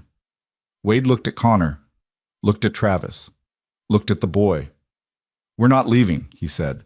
And that was the moment, the exact irreversible moment, when all three of them crossed a line that didn't allow return. Not a legal line, not a moral line, something older and heavier and far more permanent. The line between men who pass through and men who plant themselves in the middle of someone else's war and say, with everything they have and everything they've lost and everything they'll never get back, not this time, not this kid, not while we're still breathing. The snow fell harder, the engines went cold, and the night was just beginning. The snow didn't fall, it arrived. Like something that had been waiting above the clouds for permission and finally received it. Thick, wet flakes that swallowed the red and blue lights and turned Sycamore Street into something that looked almost peaceful if you didn't know what had just happened on it. Wade stood beside his Harley and watched the second cruiser pull away with Gary Holt caged in the back seat, and he felt nothing that resembled victory. What he felt was the specific heaviness of a man who had just made a promise with his body that his mind hadn't fully approved, and the gap between those two things was filling with something cold and familiar that he'd spent the last decade trying to outrun. Connor hadn't spoken since Wade said they weren't leaving. That silence was louder than anything Connor could have said, because Connor's silences had categories. There was the comfortable silence of long highway rides, the contemplative silence of campfire nights, and then there was the rigid, pressurized silence of a man who disagreed with a decision at the molecular level, but whose loyalty overrode his objection, and the internal war between those two forces was visible in the set of his jaw and the way his hands kept opening and closing at his sides, like they were practicing for something they hoped they wouldn't have to do. Travis leaned against his Sportster and smoked. He was on his 5th or 6th cigarette. Wade had lost count, and the ember tip moved in small arcs through the dark like a firefly that had given up on summer. Travis didn't look worried. Travis never looked worried. He looked like what he always looked like. A man who had already accepted the worst possible outcome and was simply waiting to see which flavor of disaster the universe would serve tonight.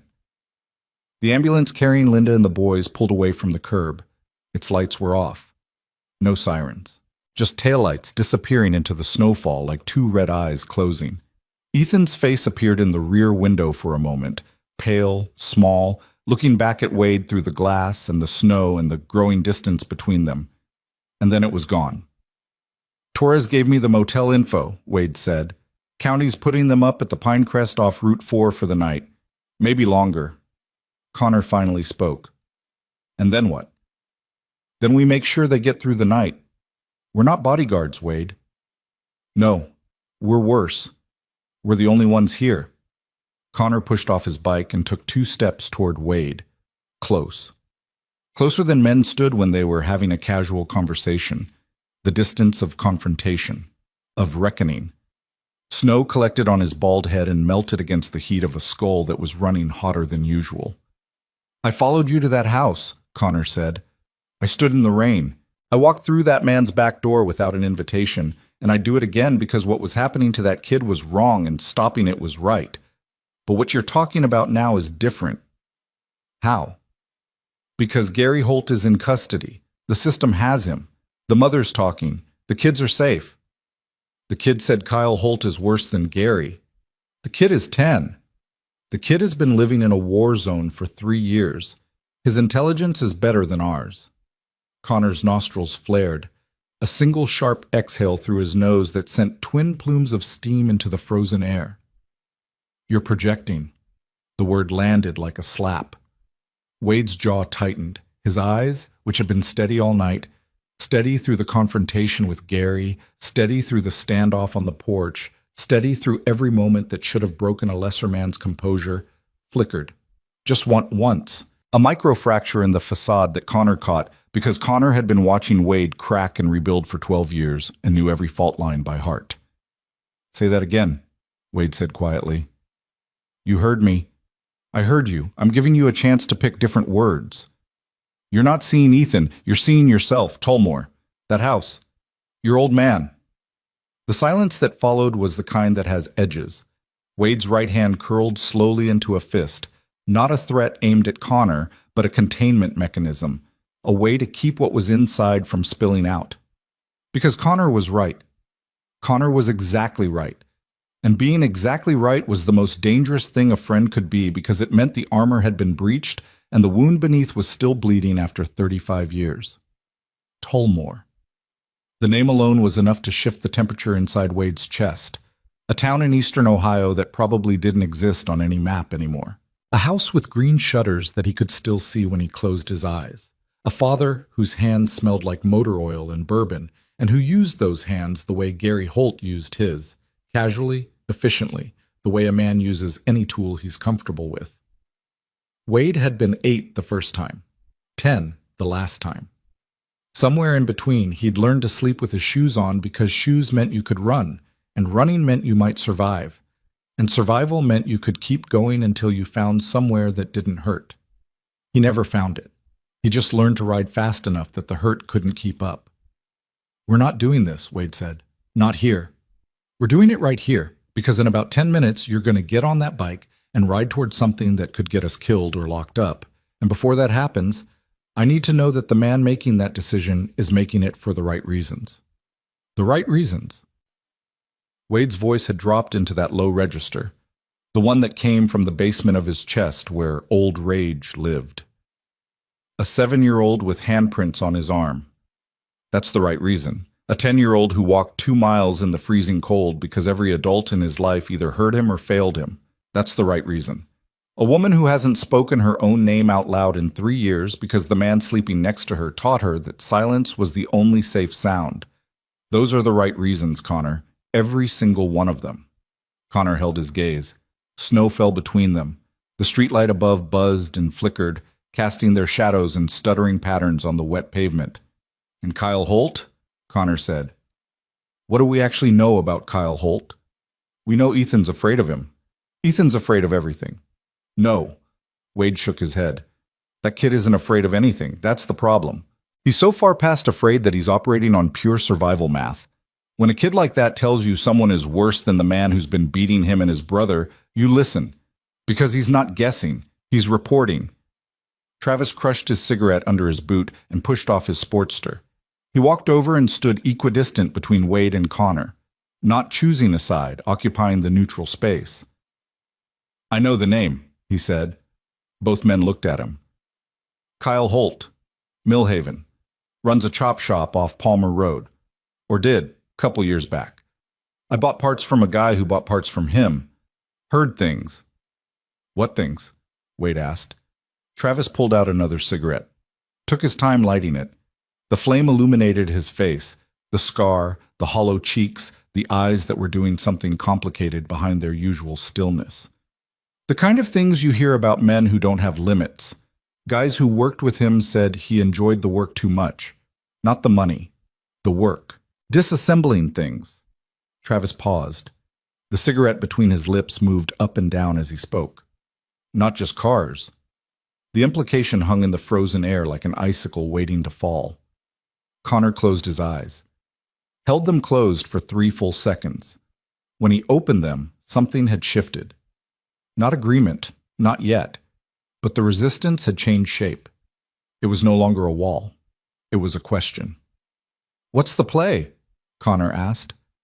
"The play is we ride to the Pinecrest, make sure Linda and the boys are settled, and we watch the motel tonight. If nothing happens, we leave in the morning. And if something happens, then we deal with it." Deal with it. Connor repeated the phrase the way a bomb technician repeats the word routine. 3 of us. No weapons. No backup. Against a man who enjoys disassembling things. I didn't say it was a good plan. You didn't say it was a plan at all. Wade almost smiled. Almost. The ghost of it moved across his face and died before it reached his mouth. Since when do we have good plans? Connor stared at him for a long moment. Then he shook his head. Slow, heavy. The head shake of a man surrendering to the gravity of someone else's conviction. Ride to the motel. Watch the night. That's it. That's it. And when you change your mind about that being it, I'll let you know. No, you won't. They mounted their Harleys.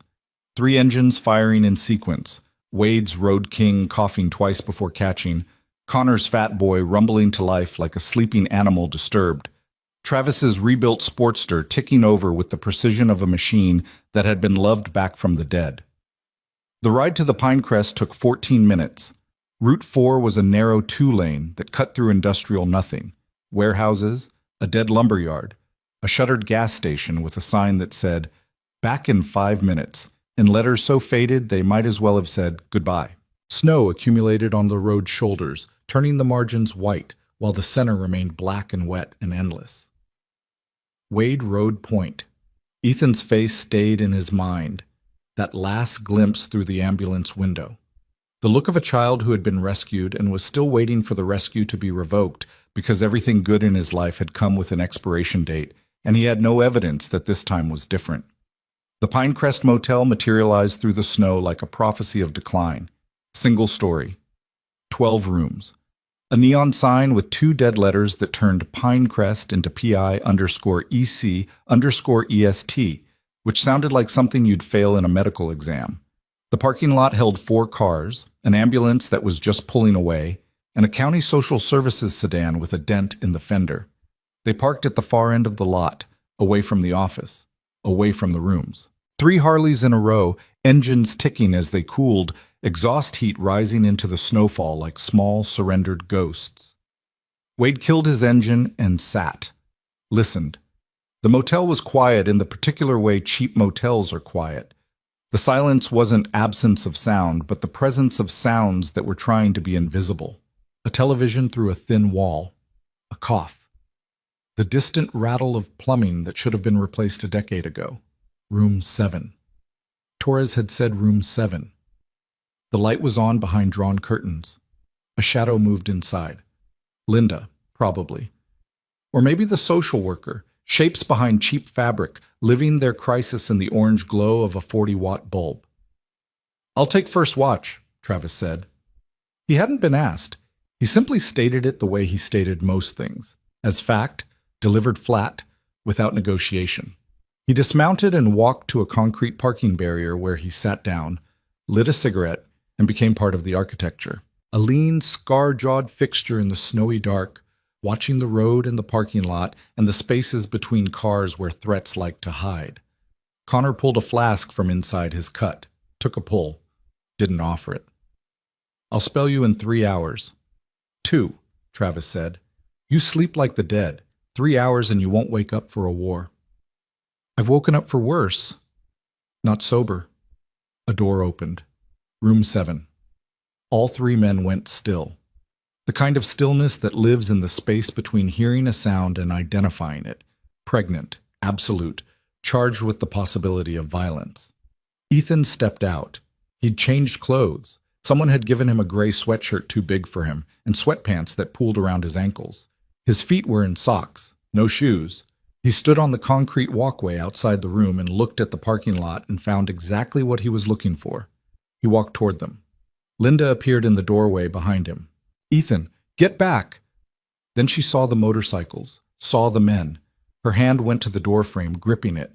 Not to hold herself up, to hold herself back. Because every instinct in her body was saying, go get your son, and some other instinct, newer and more fragile, was saying, let him go. Ethan stopped in front of Wade's bike. Snow landed on his shoulders and stayed there, like the weather was trying to cover him the way blankets should have, and didn't. He's coming, Ethan said. Wade looked at the boy. Who? Kyle? He's coming tonight. How do you know that? Because that's what he does. Every time someone calls the cops on Gary, Kyle comes. Last March, after the police left, Kyle was at the house the next morning. He talked to my mom. He didn't yell. He didn't hit anyone. He just talked. Ethan's hands were trembling again. Those same controlled tremors from the diner, the seismic activity of a body containing more than it was designed to hold.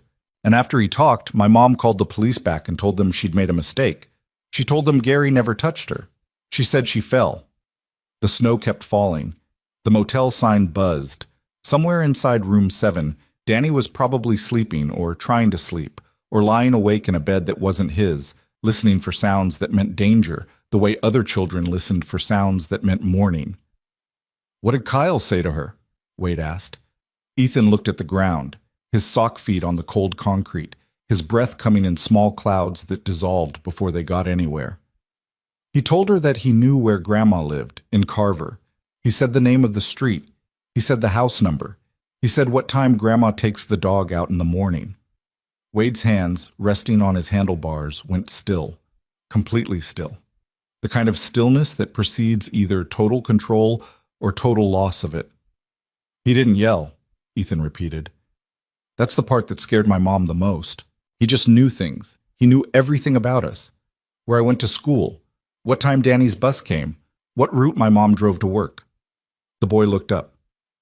He smiled the whole time. Connor was standing now. He'd gotten off his bike without Wade noticing, which meant Wade had been more focused on the boy's words than on his surroundings, which meant the boy's words had breached something that Wade usually kept sealed.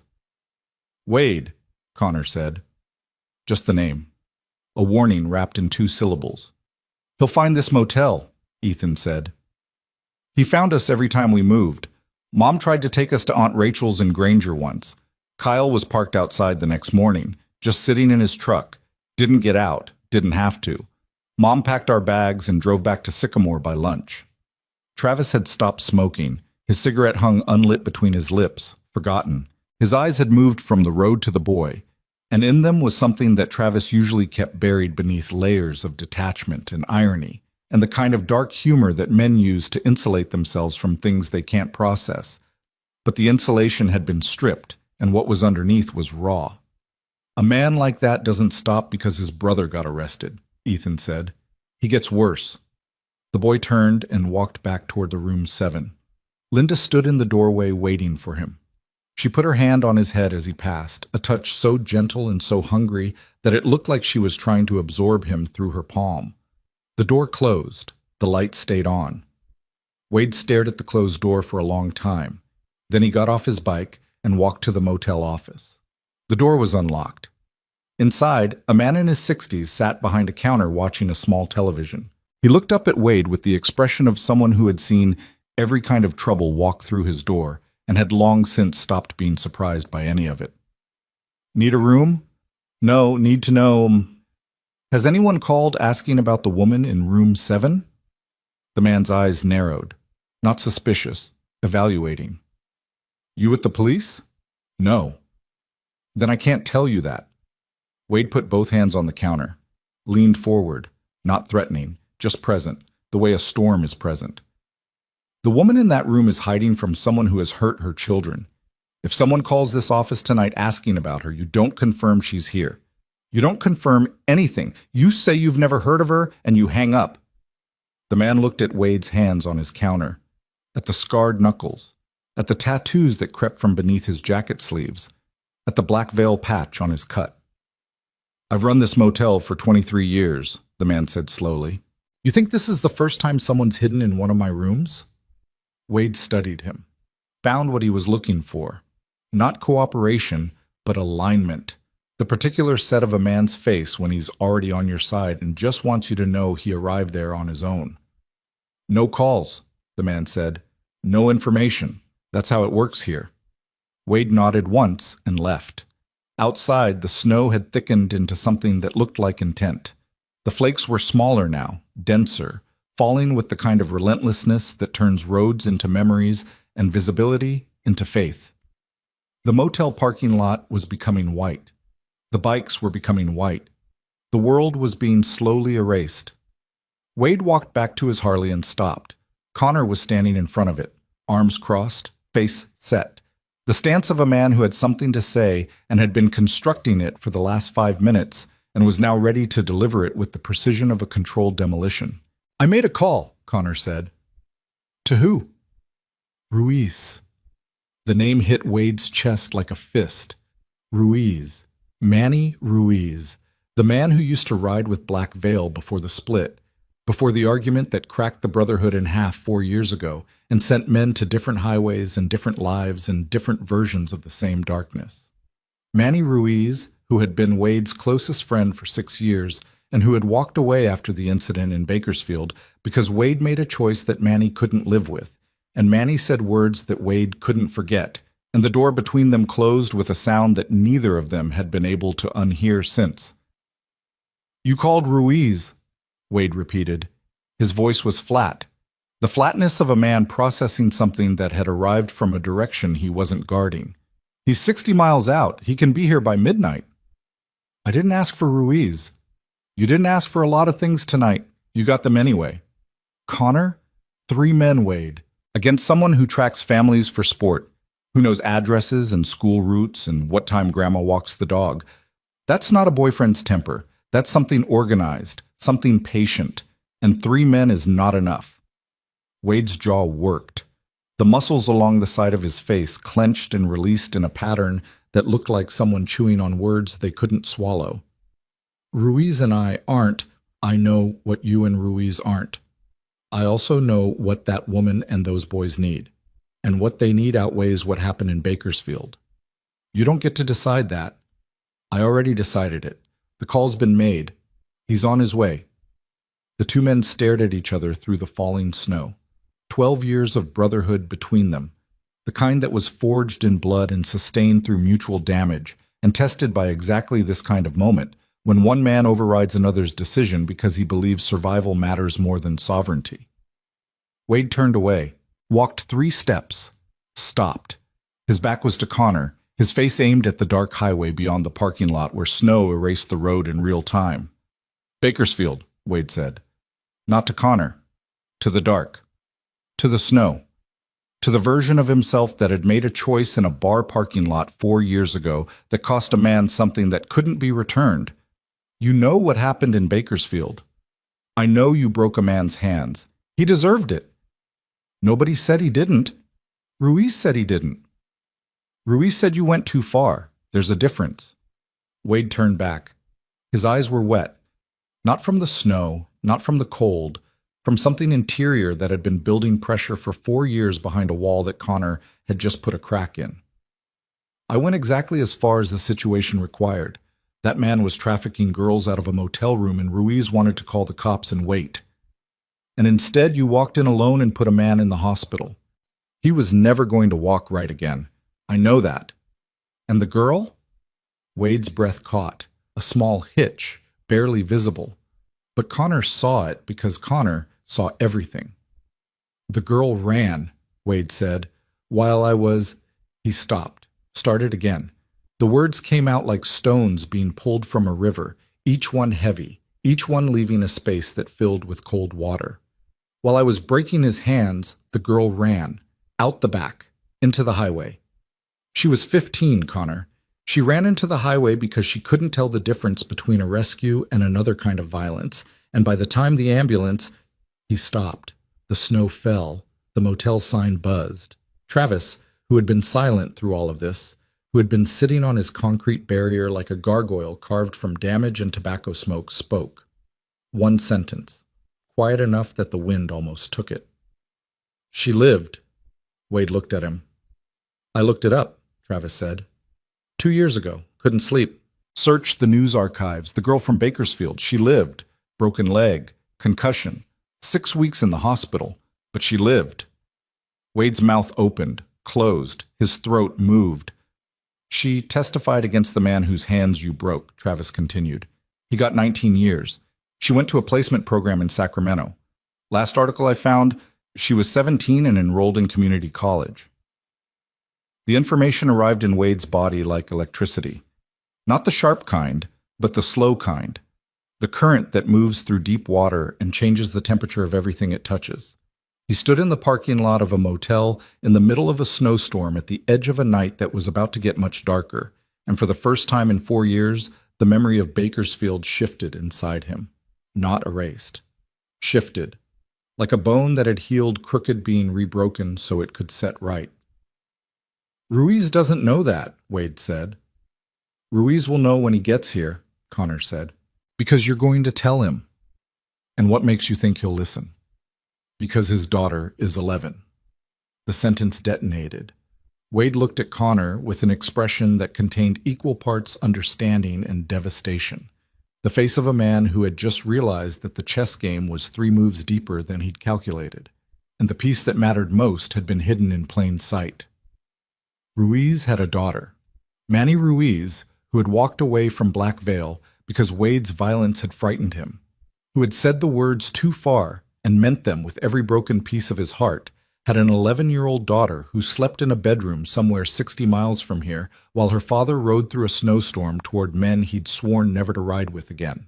Because somewhere in the space between too far and not far enough, there was a 10-year-old boy who had walked through the cold for his brother, and that story had crossed 60 miles of frozen highway and reached a man who understood, as only a father could, that some distances are too short to matter and some are too long to survive, and the only way to know the difference is to ride.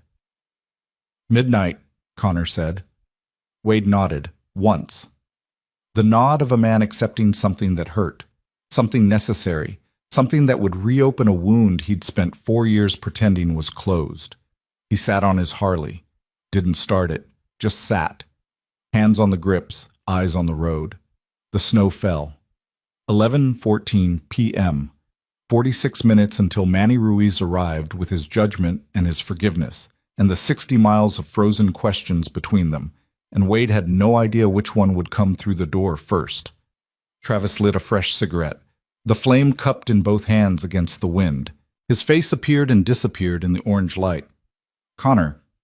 Yeah. If Kyle Holt shows up before Ruiz does? Connor looked at the road, at the snow, at the dark spaces between the parking lot lights where visibility ended and possibility began. Then we deal with it the way we've always dealt with it. Outnumbered and unprepared. That's the one. The minutes passed like cold water through cracked pipes. Wade counted them in heartbeats and cigarette lengths and the slow accumulation of snow on his handlebars. Travis kept watch. Connor sat on the concrete barrier beside him, flask in hand, passing it back and forth in a rhythm that was more ritual than drinking. 11:28. A car pulled into the far end of the parking lot. Not a truck, a dark sedan, no headlights. Travis stood up. The motion was fluid, fast. The transition from seated to standing happened without the usual intermediate stages, as if he'd been spring-loaded the entire time and the car's arrival had tripped the release. Connor was on his feet a half-second later. He moved to the left, putting distance between himself and Travis, creating 2 targets instead of 1, an instinct so deeply trained that it happened below consciousness, in the reptile brain where survival lives. Wade stayed on his bike, his hands tightened on the grips, not to ride, to anchor himself. The sedan rolled to a stop, engine idling. No one got out. 30 seconds. A minute. The car sat there, exhaust pluming white against the black and the snow, windshield reflecting the motel's broken neon sign. Impossible to see inside. Impossible to count heads. Impossible to know if what was sitting behind that glass was one man or three or five. Wade's heartbeat was steady, 62 beats per minute. He knew because he counted. An old habit from the years when counting his own heartbeat was the only thing that kept him from matching the speed of whatever chaos was happening around him. The driver's door opened. A boot hit the pavement. Black. Heavy, steel-toed. A man unfolded from the car, tall. Taller than Gary by 3 inches. Leaner. The kind of lean that wasn't thin but compressed. Muscle and bone arranged with engineering efficiency. No excess, no softness, nothing wasted. He wore a black canvas jacket over a dark Henley. No gloves. His hands were large and still and hung at his sides with the particular relaxation of a man who was confident in what those hands could do and felt no need to advertise. His face was the problem. Wade had expected a version of Gary, the same brutish geography, the same heavy brow and small eyes and cruel mouth. What he saw instead was worse. Kyle Holt had a face that was almost handsome, almost kind, arranged in proportions that suggested reason and calm and the sort of quiet authority that people trusted on instinct. Brown hair cut short, clean-shaven, eyes that caught the neon light and reflected it back with an intelligence that made Wade's stomach drop, because intelligent cruelty was exponentially more dangerous than the stupid kind, and the stupid kind had already put bruises on a 7-year-old's arm. Kyle scanned the parking lot. His eyes moved with the methodical patience of a man cataloging assets and threats, and finding neither one surprising. He registered the motorcycles, registered the men standing near them, registered the configuration, 2 standing, 1 seated, and filed it with the same cold efficiency that Ethan had described. He smiled. It was exactly the smile Ethan had warned them about. Controlled, warm, the smile of a man who had weaponized pleasantness the way other men weaponized fists. And the weapon was more effective because no one saw it coming until the damage was already done. "Evening," Kyle said. His voice was conversational, friendly even. The voice of a neighbor borrowing a lawnmower. The voice of a coach after practice.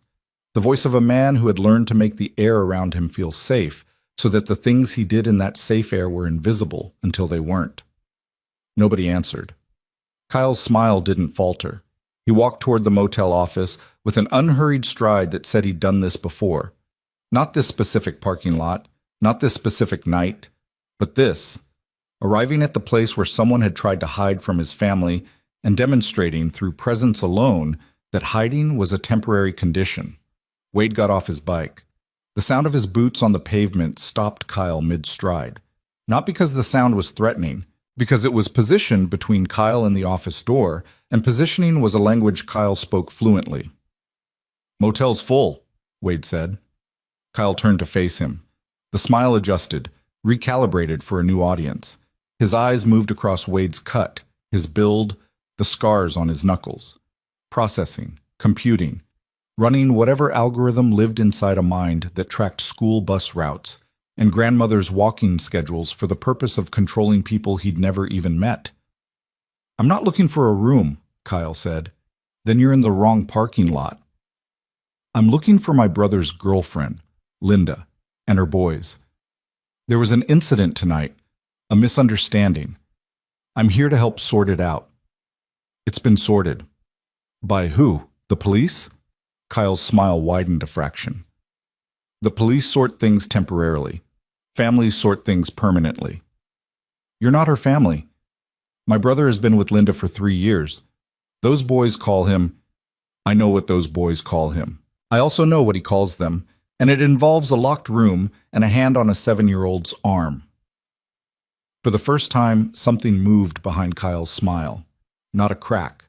A shift. Like watching something rearrange itself behind a mask. The smile stayed, but the eyes changed. They darkened. Not dramatically. Subtly. the way water darkens when something large moves beneath the surface. "You're one of the bikers," Kyle said. Not a question. "That's right. You were at the house." "That's right. And now you're here, at the motel, in the snow, at 11:30 at night." Kyle tilted his head. The gesture was almost charming, almost curious, and completely predatory. "That's a lot of commitment for strangers." "We're committed people." Kyle looked past Wade at Connor and Travis, assessed them the way a general assesses a map, not with fear, with calculation. 3 men, 3 motorcycles, no weapons visible, no badges, no legal authority.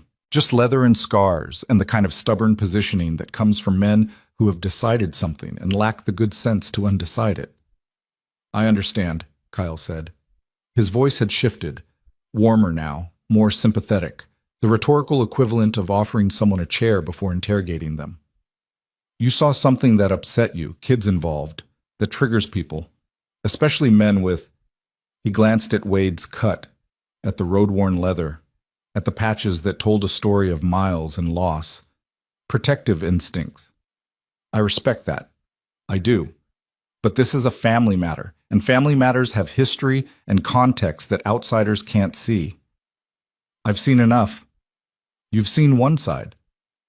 I've seen bruises on a child. Kids get bruises. Not in the shape of fingers."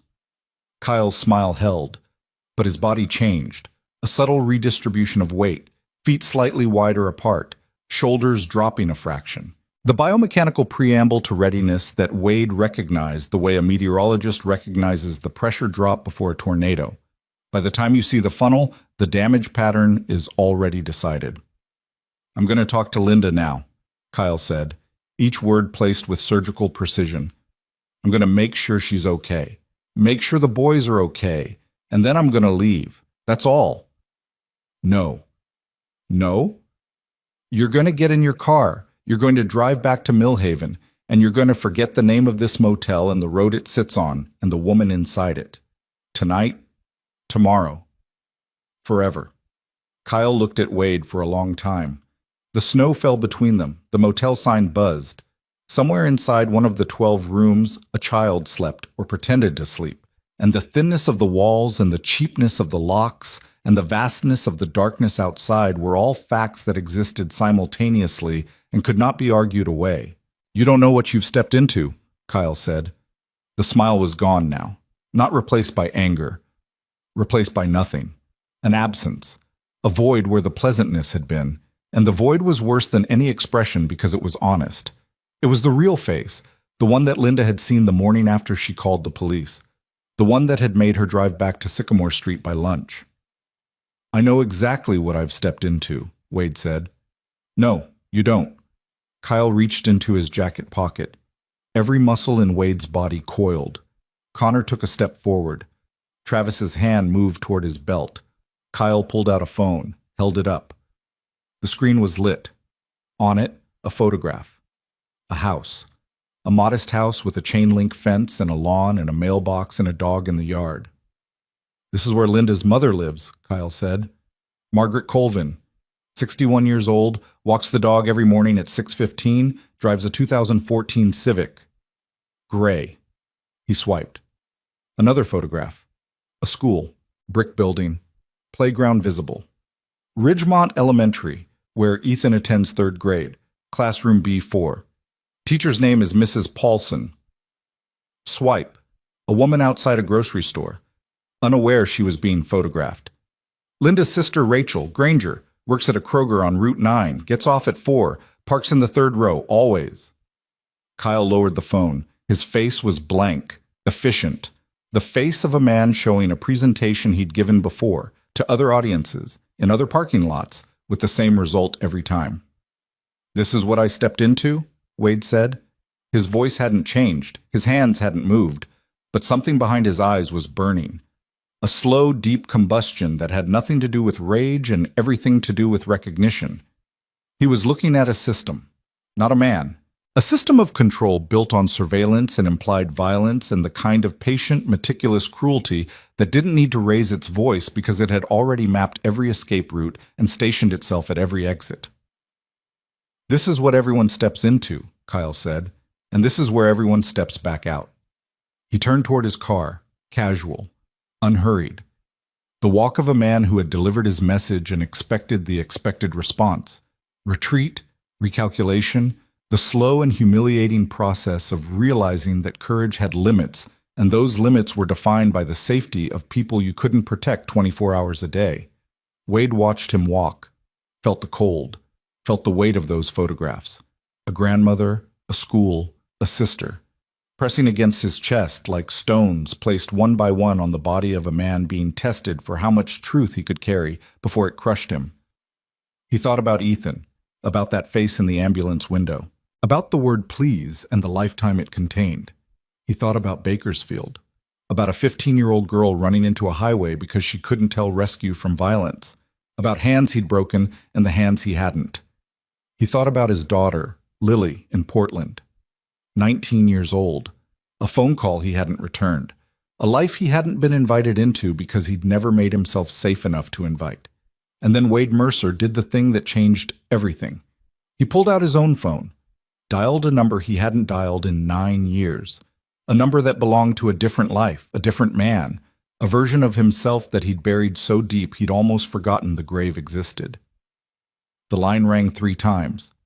A voice answered, old, graveled, the voice of a man who slept little and remembered everything.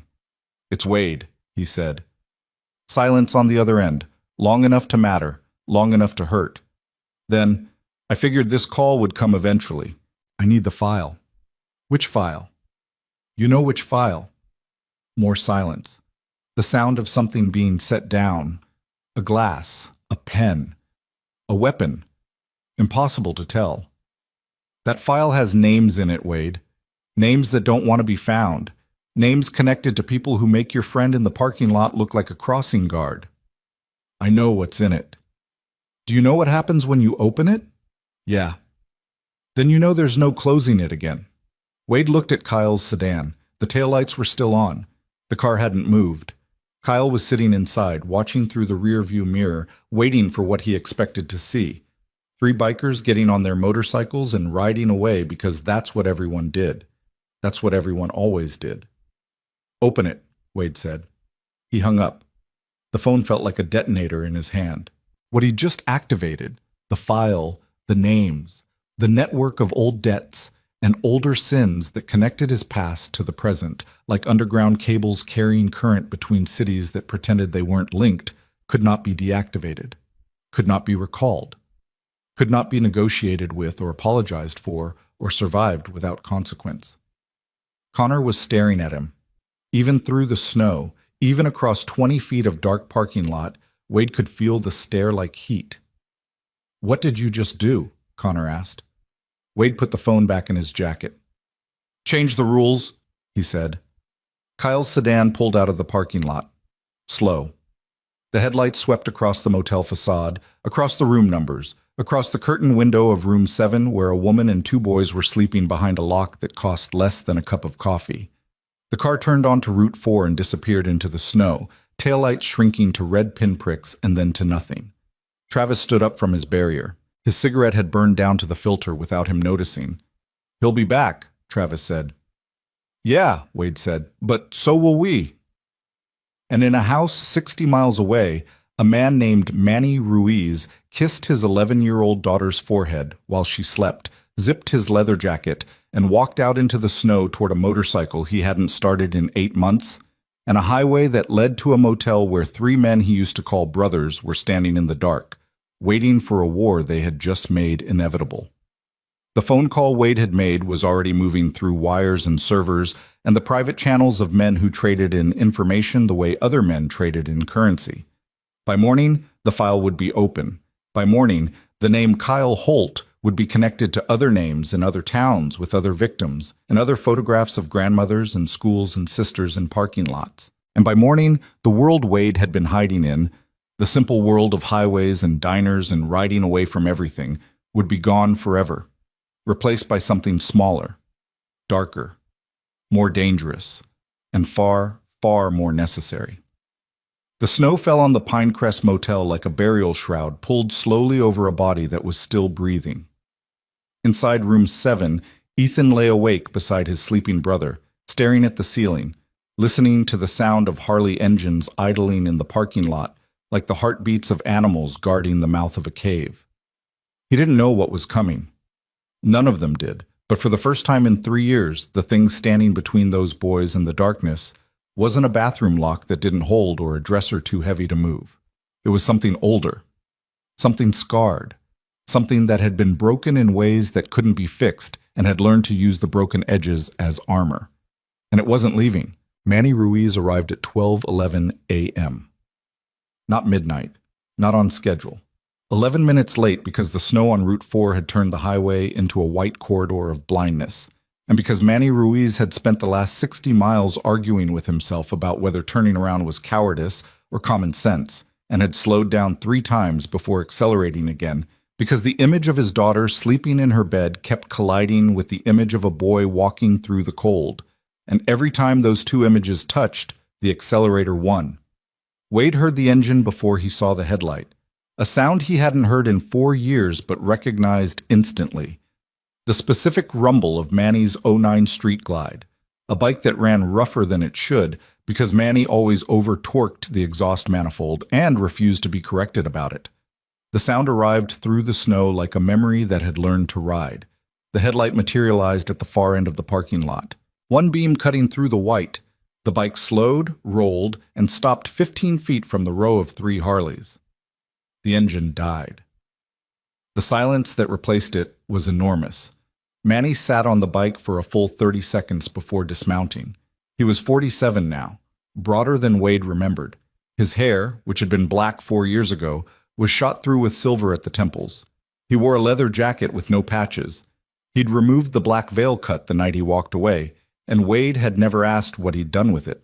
His face was weathered, lined, carved by wind and time, and the specific erosion that happens to men who carry guilt they can't set down. He stood beside his bike and looked at Wade across the parking lot. Wade looked back. 4 years of silence stretched between them like a bridge made of razor wire, crossable, but not without bleeding. Connor broke it. He walked to Manny with his hand extended, not a greeting, an anchor. Something physical to close the distance that words couldn't. Manny took the hand. They gripped, held, released. The entire transaction lasted 2 seconds and contained more information than an hour of conversation. Travis nodded from his position at the concrete barrier. Manny nodded back. The economy of men who communicated in gestures because gestures couldn't be misquoted. Then Manny walked toward Wade. He stopped 3 feet away. Close enough to speak without raising his voice, far enough that the space between them maintained its weight. "You look like hell," Manny said. "You look like your father." The words could have been an insult. They weren't. Manny's father had been a hard man with kind hands, a mechanic who worked 12-hour days and came home with grease under his nails and patience in his voice, and died of a heart attack at 59 because his body gave out before his spirit did. Telling Manny he looked like his father was the closest thing to a compliment Wade knew how to give to a man he hadn't spoken to in 4 years. Manny's jaw worked. Something moved behind his eyes. Not forgiveness, not yet, but the precursor to it. The tectonic shift that happens before the earthquake, when the plates are still deciding whether to slide past each other or collide. "Connor told me about the kids," Manny said. "Yeah." "And the boyfriend, Gary, in custody. And the brother, Kyle. He was here an hour ago, showed up with photographs of the family's relatives, addresses, schedules, surveillance-level information." Manny's expression didn't change, but his breathing did. A slight deepening, the kind of respiratory adjustment that happens involuntarily when the body processes a threat assessment and decides that more oxygen is needed because the situation just got more expensive. "How organized?" Manny asked. Organized enough that a 10-year-old boy knew the pattern. Kyle shows up, talks, doesn't raise his voice. The family comes back, every time. Until now. Until now. Manny looked at the motel, at room 7, at the thin light behind the thin curtains and the thin lock on the thin door and the vast, heavy darkness pressing against all of it. "You made a call," Manny said. Not a question. Connor had told him. Or Manny had figured it out because Manny had always been the smartest of them, the one who saw 3 moves ahead while the rest of them were still processing the first. I called Harlan. The name landed in the conversation like a stone dropped into a well. You heard the impact. Then you waited for the echo. And the echo took longer than expected because the well was deep, deeper than any of them wanted to measure. Harlan Cross, 68 years old, former investigative journalist who had spent 30 years documenting organized crime networks across the Midwest before a car accident that wasn't an accident, put him in a wheelchair and put his files in a storage unit in Dayton that only 4 people knew about. Wade was one of them. He'd done Harlan a favor in 2014. The kind of favor that involved riding 600 miles in 2 days to deliver something that couldn't be mailed and couldn't be trusted to anyone who wasn't willing to die for it. In return, Harlan had given Wade a phone number and a promise. 1 call, 1 file, 1 time. Wade had just spent it. The file on Kyle Holt, Wade said. Harlan's been sitting on it for years. Never published it because the connections went too high and the evidence went too deep, and every source who could corroborate it either recanted or disappeared. What's in it? I don't know yet. Harlan's sending it. Should have it by morning. And in the meantime, Wade looked at the road.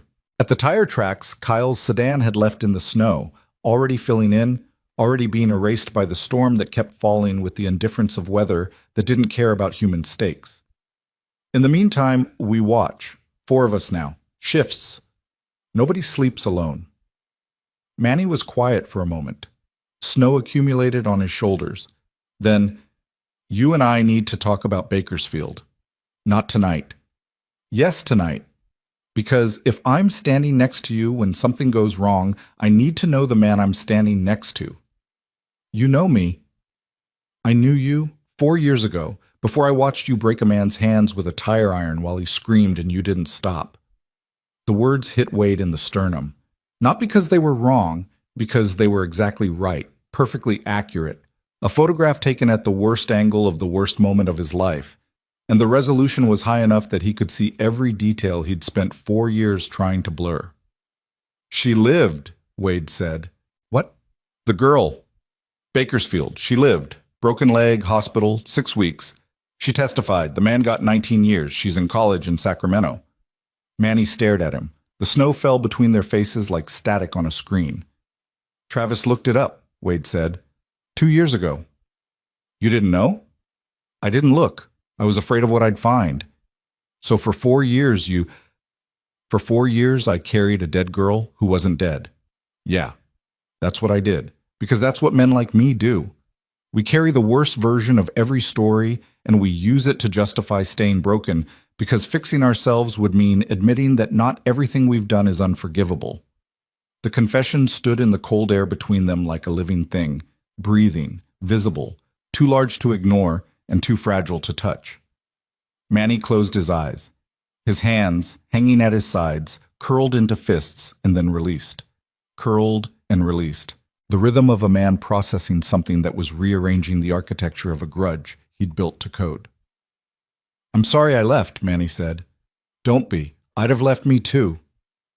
That doesn't make it right. No, but it makes it honest. They stood in the snow. 2 men who had broken each other by trying to protect someone else, and who had been broken ever since, and who were now standing in a motel parking lot at midnight because 2 boys in a room 20 feet away needed them to be unbroken enough to function.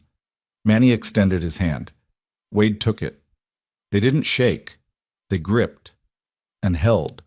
And in the holding was everything that words couldn't carry. Apology, acceptance, the mutual recognition that forgiveness was not a moment but a process, and the process had just begun and might take years. And that was fine, because years were something they could give each other if they stayed alive long enough to spend them. 2:17 a.m. Travis was on watch. Connor had fallen asleep against his saddlebag. Not deep sleep, the fitful half-consciousness of a man whose body knew rest was necessary, but whose nervous system refused to fully power down.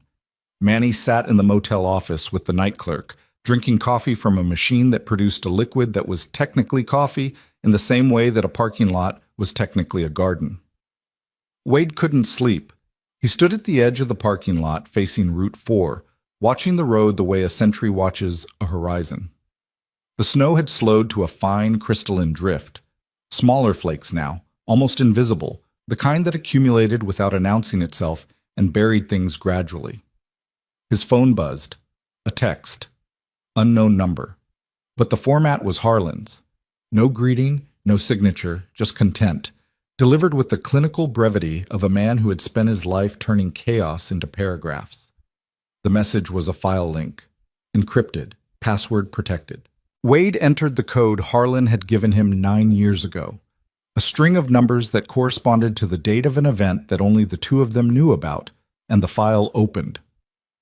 What he read in the next 4 minutes changed everything. Kyle Holt was not a man with a temper.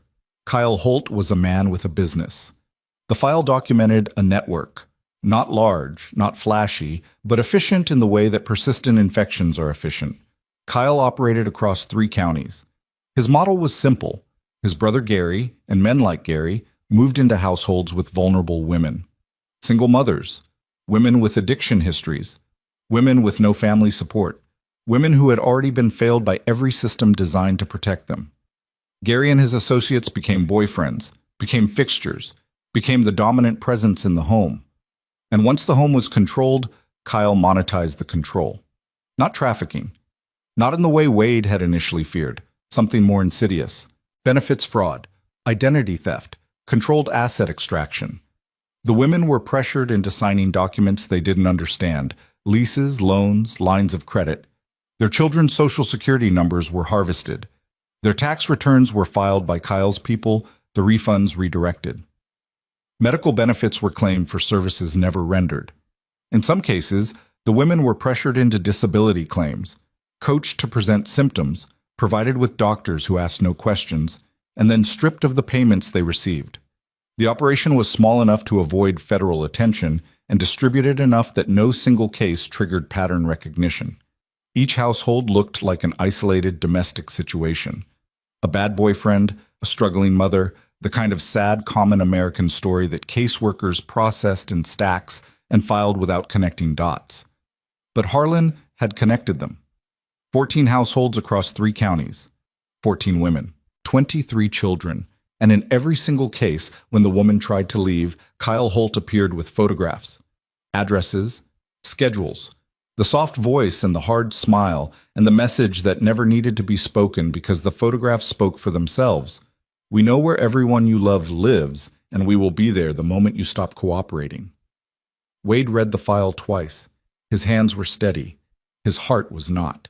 He walked back to the motel, woke Connor first, then Manny. Travis was already alert. He'd seen Wade's face change in the glow of the phone screen and had been waiting for the debrief with the patient readiness of a man who knew that the night was about to get longer.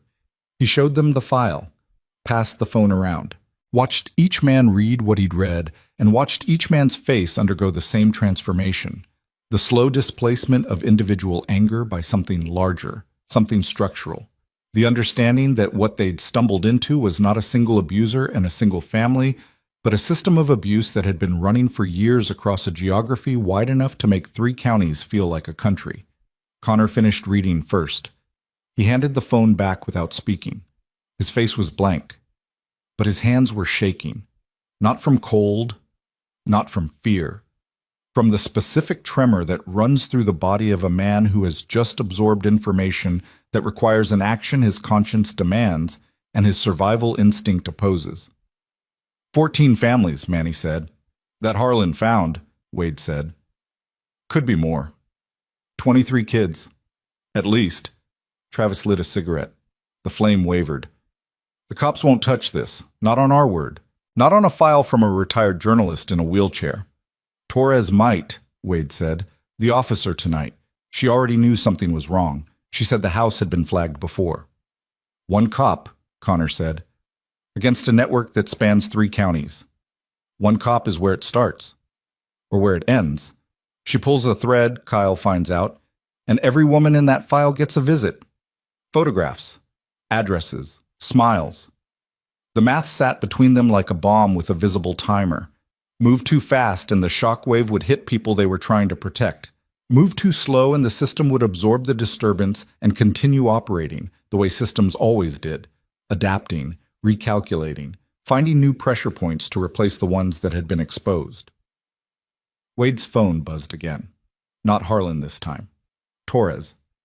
A text from the number on the card she'd given him at the scene. 3 words. Kyle Holt released. Wade stared at the screen.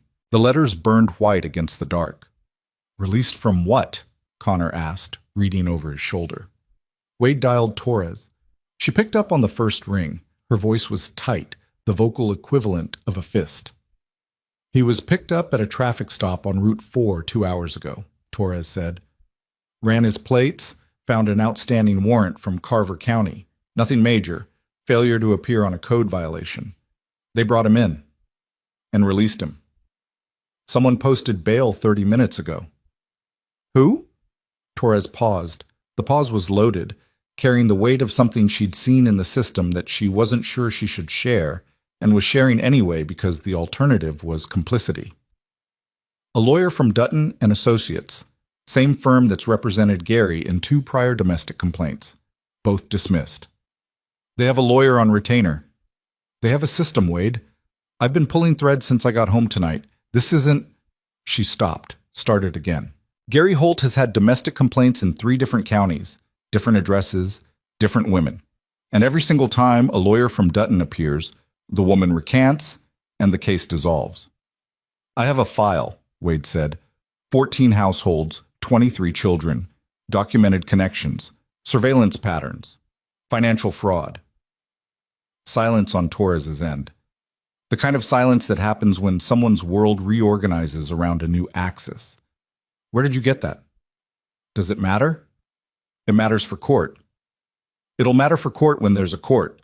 Right now it matters for tonight, because Kyle Holt just got released and he knows where Linda and her boys are sleeping. He was at the motel? An hour before you called. Showed me photographs of Linda's mother's house, her sister's workplace, her son's school. Torres exhaled, a long, shaking breath. I can request increased patrol around the Pinecrest, but with the storm, don't send patrol. If Kyle sees a cruiser, he'll know we flagged him and he'll shift the pressure to the other families, the ones we can't protect. Then what do you want me to do? I want you to be ready tomorrow morning when I bring you something that can take this whole thing down. Not just Gary, not just Kyle. The network. Another pause. You're talking about something bigger than a domestic call. I'm talking about 23 children. Torres was quiet for 5 seconds. Wade counted them. Each one felt like a door being tested, pushed, measured, evaluated for whether it would hold under the weight of what was about to be placed against it. Tomorrow morning, she said, my shift starts at 7. I'll be at the station. She hung up. Wade lowered the phone, the screen dimmed. His face was illuminated for a moment by the dying glow, and in that light his expression was visible to the 3 men watching him, an expression that none of them had seen before. Not anger. Not determination. Something beyond both. The face of a man who had found the thing he was supposed to fight and was realizing with terrible clarity that the fight was bigger than his body and his brothers and his entire broken history combined. Kyle's out, Wade said. Someone lawyered him in 30 minutes. Nobody spoke. The information processed silently, the way ammunition loads into a chamber, click by click, round by round, the mechanism preparing for a discharge that everyone could feel approaching. 3:41 a.m. Wade sat on the concrete walkway outside room 6, the empty room adjacent to Linda's, his back against the door, his legs stretched across the cold concrete, his eyes on the parking lot. The snow had stopped. The sky was clearing. Stars appeared in patches between the breaking clouds, cold and indifferent and impossibly far away. Manny sat beside him, not touching, shoulder-width apart. The distance of men who were rebuilding proximity 1 inch at a time. Your daughter, Wade said. He hadn't planned to say it. The words came out the way smoke comes out of a chimney, pushed by heat that has nowhere else to go. Elena. 11. 11 in March. She know you're here? She knows I left. I told her I had to help some people. What did she say? Manny's mouth moved, something between a smile and a wound. She said, "Be careful and bring me a donut." Wade almost laughed. The sound made it to his throat and died there, but the impulse was real, and the realness of it was startling. Laughter, in the middle of this night, in the middle of this cold, in the middle of this impossible situation that had started with a boy in a diner and had escalated into something that involved 14 families and a network of men who consumed vulnerable people the way fire consumes oxygen. "I never brought Lily anything," Wade said. "My daughter. 19 now. I never brought her donuts or dolls or bedtime stories or any of the things that fathers are supposed to bring. I brought noise. I brought absence. I brought the sound of a motorcycle leaving and the feeling of a phone that never rang." Manny listened, didn't interrupt, didn't offer comfort, just occupied the space beside Wade and let the words fall where they fell. "She called 3 days ago," Wade continued. "I stared at the screen until it went dark, because I didn't know what to say. Because every conversation I've had with my daughter for the last 10 years has been a version of the same conversation. I'm sorry, and it's not enough, and we both know it's not enough, and the knowing makes it worse. Call her back. And say what? You'll know when she picks up. What if she doesn't pick up?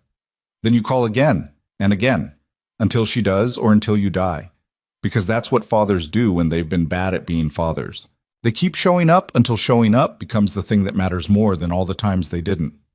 The words landed in Wade's chest like seeds in frozen ground, not germinating, not yet, but present, waiting for a thaw that might take months or might take minutes, depending on what happened when the sun came up. 4:58 a.m. Dawn was still an hour away, but the darkness had thinned. The sky in the east had gone from black to the deep blue that precedes gray, the color of a bruise at its oldest stage, still visible, still tender, but healing. Connor was on watch. Manny had taken over the office, monitoring the road through the window. Travis had positioned his Sportster at the parking lot entrance, angled sideways, forming a partial barricade that wouldn't stop a car, but would slow one down enough to matter. Wade was inside room 6. The motel clerk had given him the key without being asked. The old man understood the geometry of protection, even if he'd never been asked to participate in it.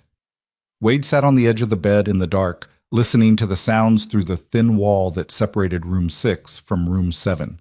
He could hear them breathing. Linda. The boys. 3 sets of lungs operating in the particular rhythm of exhausted sleep. Deep, slow, the respiration of bodies that had been running on adrenaline for hours and had finally crashed. Then a small sound. A whimper. Danny, probably.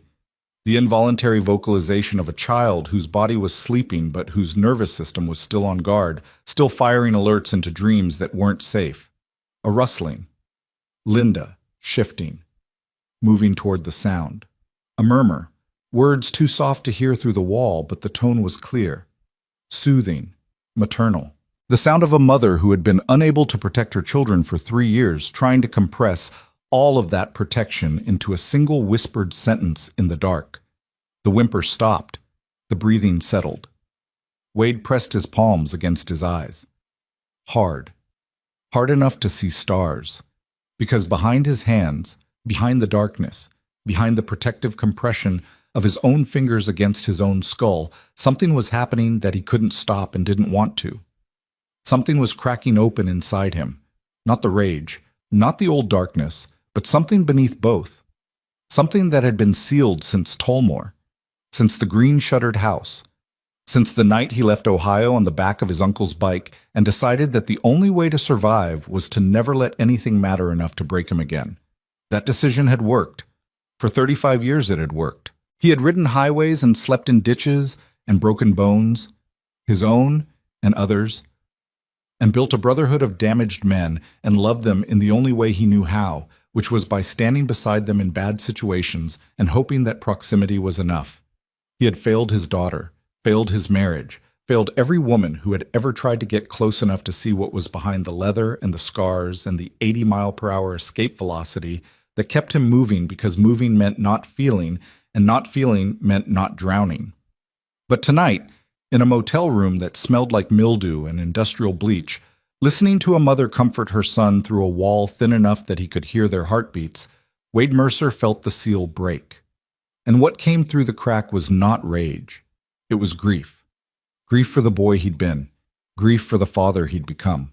Grief for every house, on every street, in every county where a child was lying awake right now, listening to a monster walk down a hallway, counting footsteps, measuring distance, calculating odds with a sophistication that no child should possess and every abused child masters before they learn to read. He breathed. In, out. Felt the grief move through him like weather through a valley, enormous, unstoppable, and ultimately passing. Not gone. Passing. Leaving behind a landscape that was wet and changed and clearer than before. 5:37 a.m. Wade's phone rang. Harlan. "They know," Harlan said. No preamble, no greeting. The voice of a man who was delivering information at the speed required by its urgency. Who knows what? Kyle Holt's people. They know the file was accessed. I don't know how.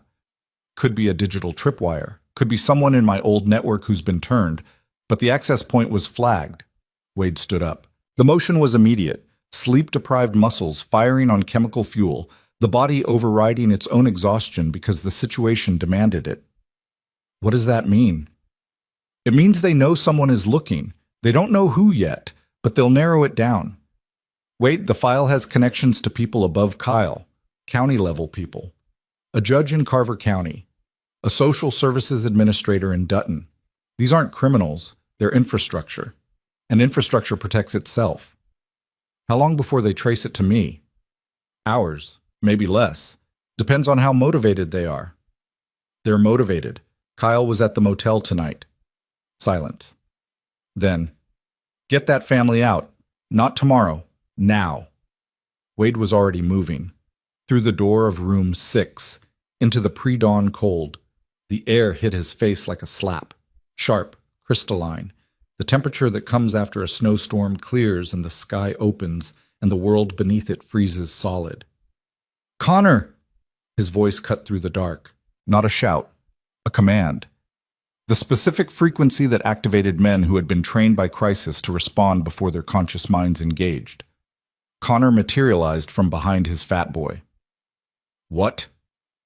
"We're moving. Now. Wake Manny. Get Travis." "What happened?" "The file's been compromised. They know someone accessed it. They'll trace it. When they do, they'll trace it here." Connor didn't ask another question. He moved.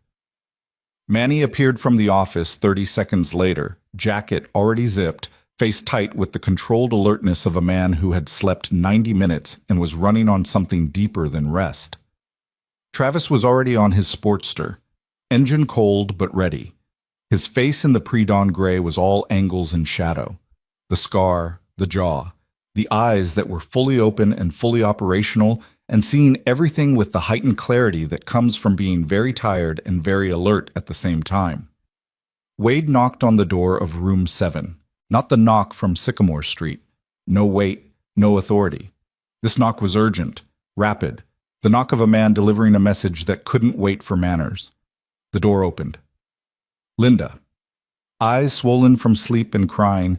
Behind her, Ethan was already standing, already dressed, already in his sneakers, as if he'd been sleeping in his clothes because sleeping in your clothes meant you could run and running meant survival. "We need to go," Wade said. Linda's face went white. The color drained so fast it was visible even in the dim light. A physiological response so immediate that it bypassed emotion entirely and went straight to the body's emergency protocols. "He's coming?" she whispered. "Not yet, but soon. We have somewhere safe." "Where?" Wade didn't have an answer. He had instinct and a motorcycle and 3 men behind him and 60 miles of frozen highway and a file that was now a beacon announcing their position to people who made Kyle Holt look like middle management. "Somewhere that isn't here," he said. "That's enough for now." Linda looked at her boys. Danny was awake now, sitting up in bed, rocket ship pajamas twisted around his small body, eyes enormous in the half-light. Ethan stood beside his brother with one hand on Danny's arm, a gesture so automatic, so deeply embedded, that the boy probably didn't even know he was doing it. Protector. At 10 years old, a position he'd held since he was 7, and before that, since whatever age he'd first understood that the adults in his house were not going to protect what needed protecting. "Mom," Ethan said. One word. The word that had moved her out of the house on Sycamore Street.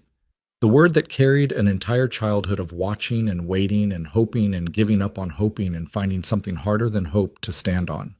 Linda grabbed the bag the social worker had given her. Coats, shoes. Danny's sneakers, which she put on his feet with hands that shook so badly it took 3 tries to tie the laces.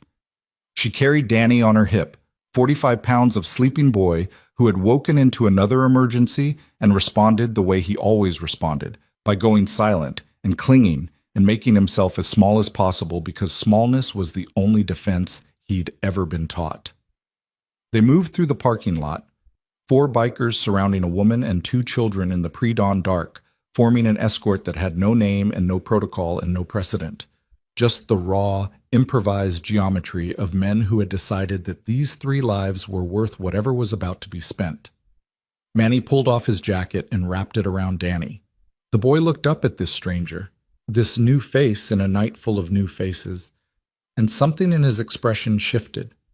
Not trust, not yet, but the faintest, most fragile precursor to trust. The recognition that a jacket given freely was a language he was only now learning to hear. "Where?" Connor asked. He was astride his fat boy, engine idling, headlight cutting through the dark. Wade's phone buzzed. A text. Unknown number. Not Harlan. Not Torres. 6 words. "I know where the children sleep." Wade's blood went cold. Not a metaphor. An actual physiological event. Vasoconstriction in the extremities, blood pulling inward to protect vital organs, the body's ancient response to predator recognition. His fingers went numb. His vision sharpened. His heartbeat, which had been running fast, dropped to a slow, heavy rhythm that pounded in his ears like a war drum. He showed the phone to Connor. Connor's face didn't change, but his hands on the handlebars tightened until the leather of his gloves creaked. Manny read it over Wade's shoulder, said nothing. His jaw locked. The muscles along the sides of his face stood out like cables under skin. Travis glanced at the screen, then looked at the road. "We ride now. We figure it out moving." "Linda," Wade said. His voice was steady. He made it steady. He forced it steady through an act of will that cost him something he'd feel later, when the adrenaline cleared and the bill came due. "You're riding with me. Danny rides with Manny. Ethan." "With me," Connor said. "Ethan rides with Connor. We stay together. We don't stop. We don't split up." Linda was frozen. The phone. She'd seen the phone, seen the 6 words. And in her face was the expression that Wade had feared. The expression of a woman whose escape route had just been revealed as temporary, whose brief hours of safety had just been exposed as an illusion, whose entire fragile reconstruction of hope was collapsing back into the familiar architecture of terror. "Linda," Wade's voice. Direct, not gentle. There was no room for gentle. Gentle was a luxury that belonged to parking lots where the night was quiet and the threats were theoretical. This was neither. "Look at me." She looked. "I need you to get on this motorcycle. I need you to hold on. I need you not to let go. Can you do that?" Her eyes searched his face, searching for what Ethan had searched for in the diner, the clause that would betray her, the fine print that said this help was conditional, temporary, revocable, the expiration date that she'd learned to look for because every good thing in her life had come with one. She didn't find it. "Okay," she said. They mounted. Linda behind Wade, arms around his waist, Danny's small body sandwiched between her and Manny on the street glide, wrapped in leather jackets that smelled like highway and smoke, and the particular musk of men who had been awake all night guarding a door.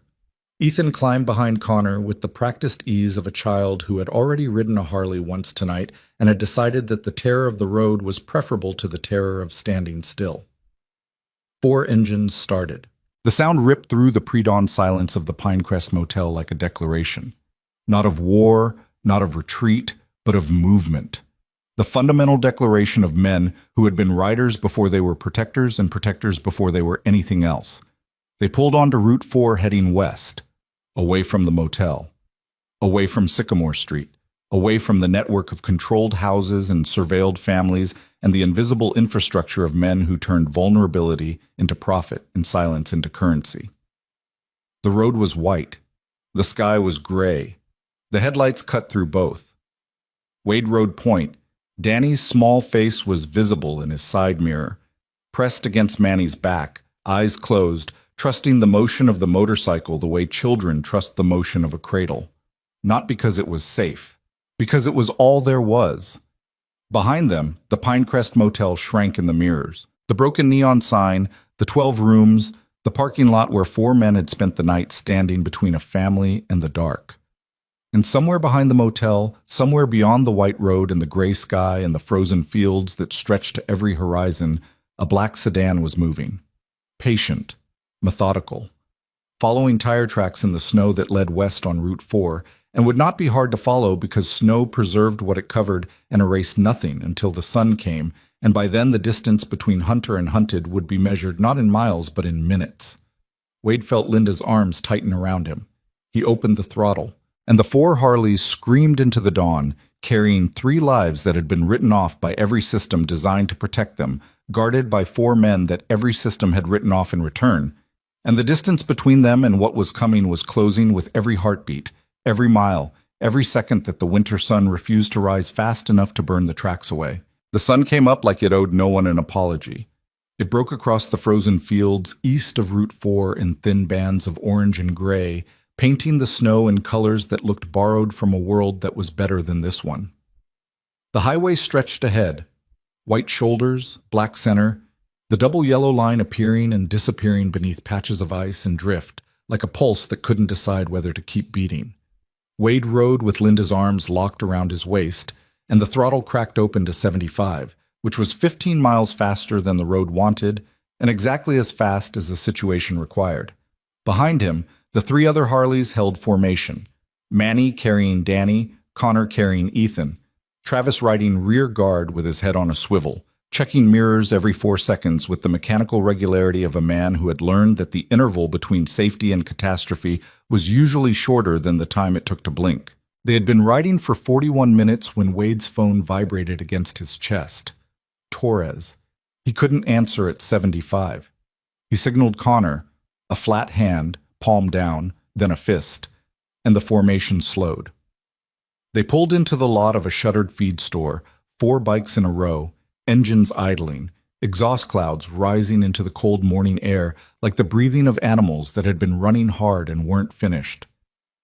Wade pulled the phone. "Where are you?" Torres said. No greeting. The voice of a woman who had not slept and was operating on something stronger than caffeine. "Route 4, heading west, about 40 miles from the Pinecrest."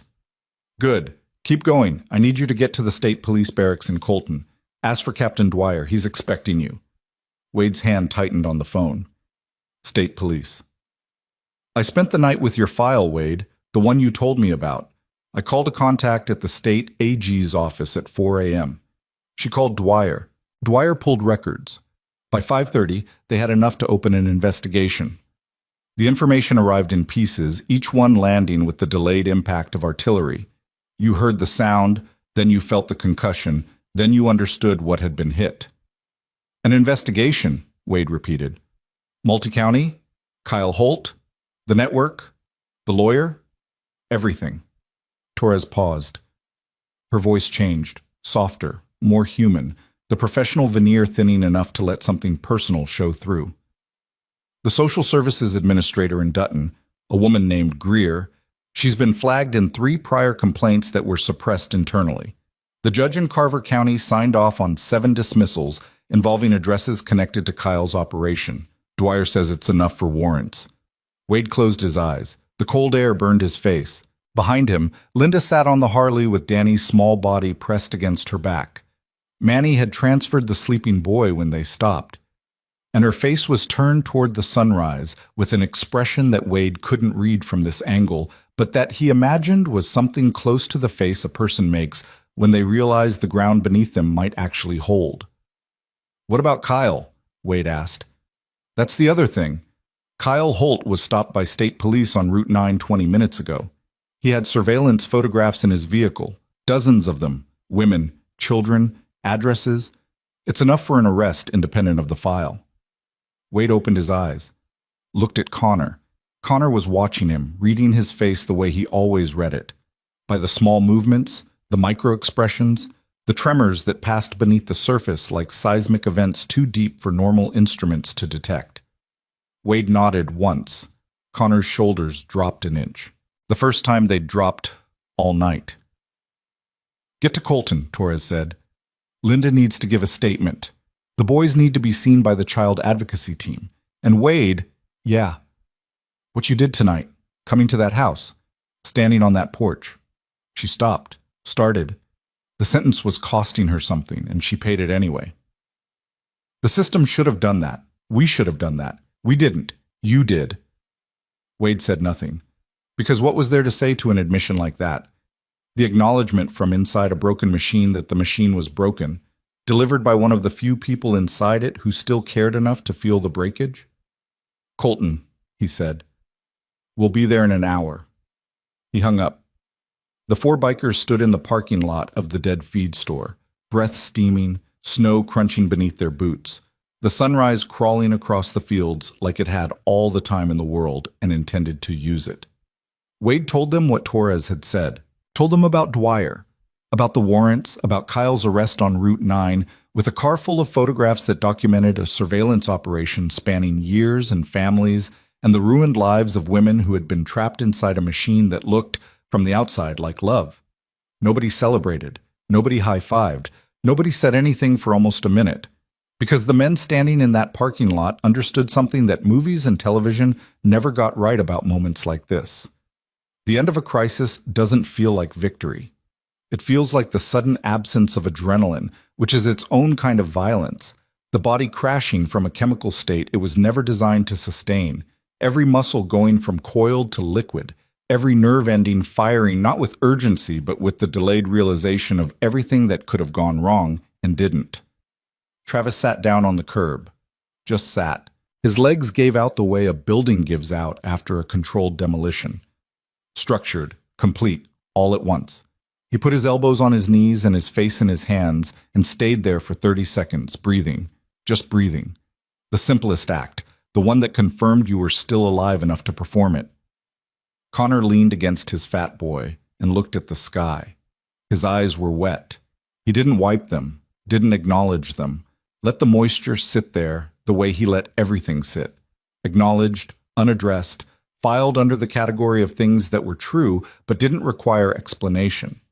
Manny walked to where Danny was sitting on Linda's hip, still half asleep, and reached out one hand, not to touch the boy, to adjust the collar of the jacket he'd wrapped around him hours ago. A small gesture, domestic. The kind of thing a father does without thinking, the muscle memory of caretaking that lives in the hands long after the brain has forgotten the reasons.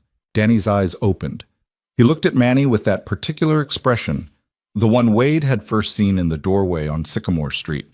The expression of a child evaluating a hand near his body, calculating whether this was the kind of hand that gave or the kind that took. Then Danny did something that broke every man in that parking lot without making a sound. He reached up and put his small hand on top of Manny's, just rested it there, on the scarred knuckles, on the road-worn skin, on the hand of a stranger who had ridden 60 miles through a snowstorm because another stranger had asked him to, and who had carried a 7-year-old boy on the back of a motorcycle through the coldest hours of the coldest night because that was what the night required, and he was there and the boy needed carrying. Manny's throat moved, a swallow that took longer than it should have. His free hand came up and covered Danny's, a sandwich of hands, large and small, scarred and smooth, the architecture of protection rendered in skin and bone, and the simple, devastating geometry of a grown man holding a child's hand in a parking lot at dawn, because no one had held it when it needed holding most. They rode to Colton. The state police barracks was a low brick building on the east side of town, flanked by cruisers and the specific institutional aesthetic of law enforcement architecture. Designed to be unremarkable, forgettable, the kind of building you drove past 1,000 times without seeing. Today it was surrounded by more vehicles than usual. An unmarked sedan, a van from the County Child Advocacy Center, Torres's personal car, a green Subaru with a dent in the passenger door that she'd told Wade about during the statement on Sycamore Street because she was the kind of cop who talked about ordinary things during extraordinary moments, and that was why Wade trusted her. They pulled in. 4 Harleys rumbling across the plowed lot, drawing looks from every uniform in the vicinity. Bikers arriving at a state police barracks carrying a woman and 2 children had a visual grammar that defied easy categorization. Not suspects, not victims, not witnesses, but something that existed in the spaces between those words where the real stories lived. Captain Dwyer met them at the door. 50s, crew cut. The handshake of a man who evaluated people through their grip and filed the information without sharing his conclusions. He looked at the black veil cut on Wade's jacket, at the scars and the ink and the road-worn edges of men who had clearly spent the night in weather that would have sent most people indoors. "You Mercer?" "Yeah. Torres speaks highly of you." "Torres speaks accurately. There's a difference." Dwyer's mouth twitched. Not a smile. The precursor to one, offered to a man he hadn't decided to like yet, but was considering it. "Bring the family inside. We have a room set up. Warm, private, there's food." Linda stepped forward. She'd been silent for the entire ride, an hour on the back of a Harley in freezing wind, her arms around a man she'd met less than 12 hours ago, her sons distributed across the motorcycles of strangers who had become, through the alchemy of one impossible night, something she didn't have a name for yet. She stood in the parking lot of the state police barracks with Danny on her hip and Ethan at her side and the borrowed leather jacket still draped over her thin shoulders, and she looked at Dwyer with an expression that contained no fear. That was the change. That was the thing that Wade saw and that he would carry with him longer than any other image from this night. Longer than Gary in the doorway, longer than Kyle's smile, longer than the photographs on the phone or the bruises on Danny's arm. The absence of fear on Linda Vale's face. Not courage, not bravery, just the simple, enormous, radical absence of the thing that had been her primary companion for 3 years, removed not by time or therapy or the slow healing of distance, but by the blunt, imperfect, graceless intervention of men who had no authority and no training and no legal standing and nothing to offer except their bodies between her and the dark. She walked inside without looking back. Ethan didn't. The boy stopped at the door, turned around, looked across the parking lot at Wade, who stood beside his Road King with his hands in his jacket pockets and his beard crusted with frozen moisture and his eyes carrying the specific weight of a man who had been awake for 26 hours and had spent those hours doing the first entirely good thing he'd done in a decade. Ethan didn't speak, didn't wave, didn't smile. He simply looked at Wade with those eyes, the eyes of a child who had walked through cold and darkness and the complete failure of every adult institution designed to protect him, and who had found, in a diner off Route 12, 3 men who were not institutions, who were not systems, who were not infrastructure, who were just men. Broken, scarred, imperfect men on imperfect motorcycles, with imperfect lives and imperfect histories, and one perfect, irreducible instinct. When a child walks through the door carrying a weight no child should carry, you stand up. You get on the bike. You ride. The look lasted 3 seconds. Then Ethan turned and walked inside, and the door closed behind him, and the boy was gone. Wade stood in the parking lot. The sun was fully up now, weak and pale and winter-thin, but up. The snow on the ground glowed white under it. The icicles along the barracks gutters began their slow, incremental surrender to temperatures that were climbing towards something that might, by afternoon, almost resemble warmth. Connor walked over, stood beside him. The stance that had become their default over 12 years. Shoulder to shoulder, facing the same direction, 2 men who communicated through proximity the things that language was too small to hold. "So," Connor said. "So. What now?" Wade looked at the barracks door, at the window behind which Linda was probably sitting in a warm room, drinking coffee that was better than Mabel's, telling a story that she'd kept sealed inside her body for 3 years, a story of hands and locks and photographs and the systematic disassembly of a woman's autonomy by men who did it for profit and called it family. "Now they handle it," Wade said. "The cops, the lawyers, the system. The system that failed them. The The same one. It's what we've got. And us?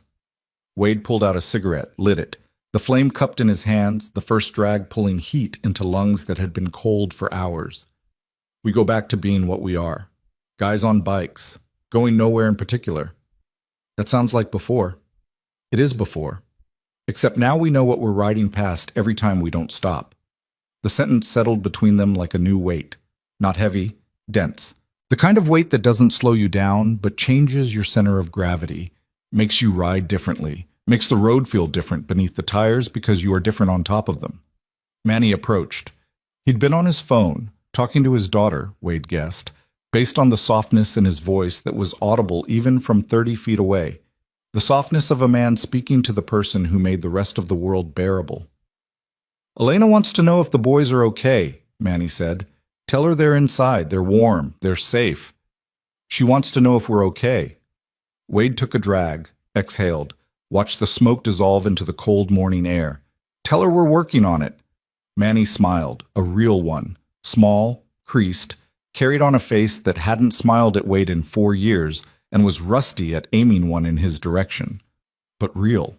The kind of smile that arrives after a long absence and feels, because of the absence, more valuable than all the easy smiles that came before it. Bakersfield, Manny said. Don't. I'm going to say it once and then we're done. Wade looked at him. You went too far, Manny said. And it was enough.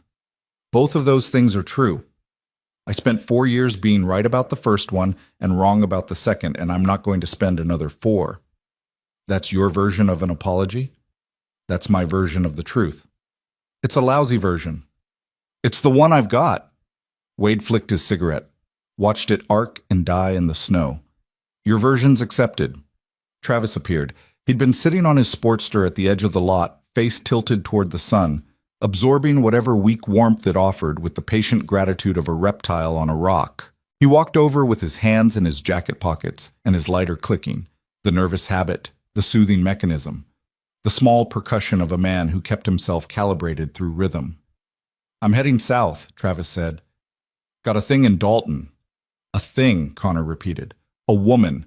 Met her at a gas station in September. She fixes trucks. Has a dog. Doesn't ask questions. That's the lowest bar I've ever heard. It's the right bar. Travis looked at Wade. The look carried something that Travis would never say out loud because Travis didn't say things out loud.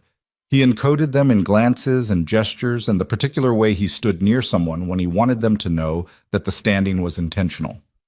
The look said, I would ride with you again, into any night, for any child, without hesitation and without regret. But I'm not going to say that because saying it would make it smaller than it is. Wade nodded. Travis nodded back. The exchange took 1 second and contained 12 years. Travis mounted his Sportster, kicked it alive. The rebuilt engine ticked and caught and settled into the rhythm of a machine that had been loved back from salvage and loved back from salvage again and would probably need to be loved back a 3rd time before the year was out. He pulled out of the lot, turned south, and the sound of his engine faded down the road until it was indistinguishable from the wind. Connor was next. He stretched, arms overhead, back cracking, the sound of a body that had been held rigid for too many hours finally releasing its complaints. I've got a cousin in Redfield. Owes me a couch. You're going to sleep on a couch. I'm going to sleep on a floor next to a couch. I've never once fit on a couch, and I've never once stopped trying. Call it optimism. I'd call it brain damage, Connor grinned. The grin of a man who had been Wade's brother in every way that mattered for 12 years, and who had spent the worst night of the last decade standing in rain and snow and cold beside him, without once suggesting that standing anywhere else was an option. Call her, Connor said. Wade knew who he meant. Call Lily, today. Don't rehearse it, don't script it. Just dial and breathe and let whatever comes out come out. And if it's wrong, it'll be wrong. That's how first conversations go after years of silence. They're wrong and clumsy and awkward and they feel like walking on broken glass. And then you have the second one and the third. And somewhere around the 10th or the 20th, you stop bleeding when you walk and you start just walking. Connor put his hand on Wade's shoulder, squeezed once. The grip of a man who knew exactly how much pressure to apply. Enough to be felt, Not enough to hurt. Then he dropped it, mounted his fat boy, and rode out of the lot heading east. The engine sound faded. Wade stood alone. Manny was still there, but Manny was on his phone again, pacing near the barracks wall, his voice low and warm. The conversation of a father telling his daughter about a night she would hear the full story of someday when she was old enough to understand that the world was broken in specific ways and that the breaking required specific people to stand in the specific gaps. Wade pulled out his phone, looked at it. The screen showed 7:14 a.m. Below the time, the call log. The most recent outgoing call was to Harlan. Before that, Travis. Before that, Connor. Before that, 3 days back, an incoming call. No answer. Lily. He stared at her name. 5 letters. The entire weight of 19 years of fatherhood compressed into 2 syllables that he'd given her at birth in a hospital room where he'd held her for the first time, and felt something that he'd spent every subsequent year failing to protect, failing to nurture, failing to deserve. He pressed the name. The phone rang. Once, twice, 3 times. Each ring was a lifetime. Each silence between rings was the space where doubt lived. The doubt that said she wouldn't answer, that the distance was too wide, that the damage was too deep, that some bridges burn completely and what's left isn't enough to cross. 4 rings. 5. Dad? The word hit him like weather. Not a storm, not a gentle breeze. Something between the kind of atmospheric event that changes the air pressure in a room and makes everything feel different without moving anything visible. Hey, Lily. Silence. 2 seconds. 3. The silence of a daughter deciding whether this call was real or another false start in a series of false starts that had defined their relationship for a decade. You actually called back, she said. Not angry, not relieved. Something more complicated. The tone of a young woman who had learned to calibrate her expectations so low that meeting them still registered as surprise. I actually called back. 3 days later. Yeah. That's fast for you. It is. More silence, but different now, warmer. The silence of 2 people who were both afraid of saying the wrong thing and both present enough to say something anyway. Where are you? Lily asked. Wade looked around. The state police barracks, the white parking lot, the pale sun, the road that led everywhere and nowhere, the same road he'd been riding for 20 years, the same road that had carried him away from every person he'd ever loved and was now, maybe, carrying him back. I'm in a parking lot, he said, in a town called Colton. You've never heard of it. Are you okay? Not yet. Getting there. That's honest. I'm trying something new. A sound on Lily's end. Small. Almost inaudible. The sound of a breath released. A breath that might have been held for 3 days or 3 years. It was impossible to tell, because the chronology of a daughter's waiting doesn't follow calendars. It follows phone screens that light up and go dark. It follows voicemails that are never left. It follows the specific, accumulated silence of a father who rode away and kept riding because stopping meant facing a version of himself that he believed his daughter was better off without. I met someone tonight, Wade said. A kid, 10 years old. He walked through the cold to find help for his little brother. He didn't know if anyone would come, and he went anyway. Did someone come? Yeah. Good. It made me think about you.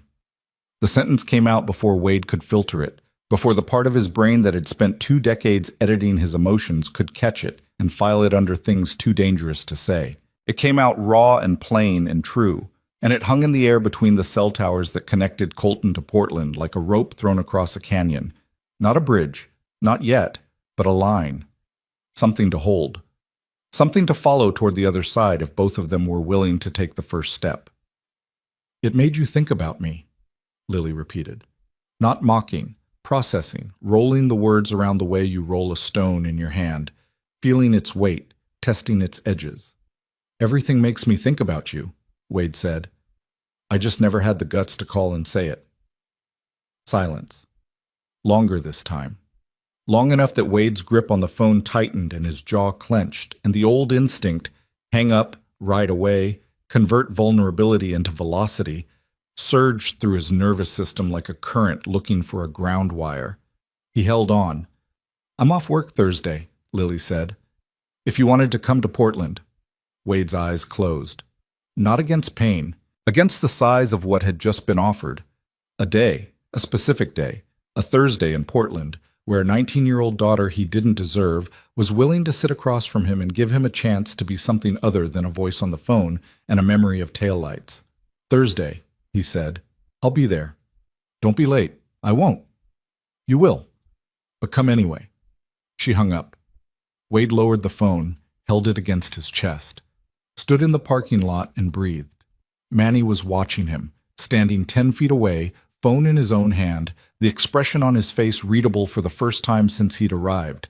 Not guarded, not calculating, just open. The face of a man who had witnessed something private and understood that the witnessing was a privilege. "Thursday?" Manny asked. "Thursday. Portland's a long ride in winter. I've made longer." "Not toward something." Wade looked at him. The words registered. Not toward something. Manny was right. Every long ride Wade had ever taken had been away.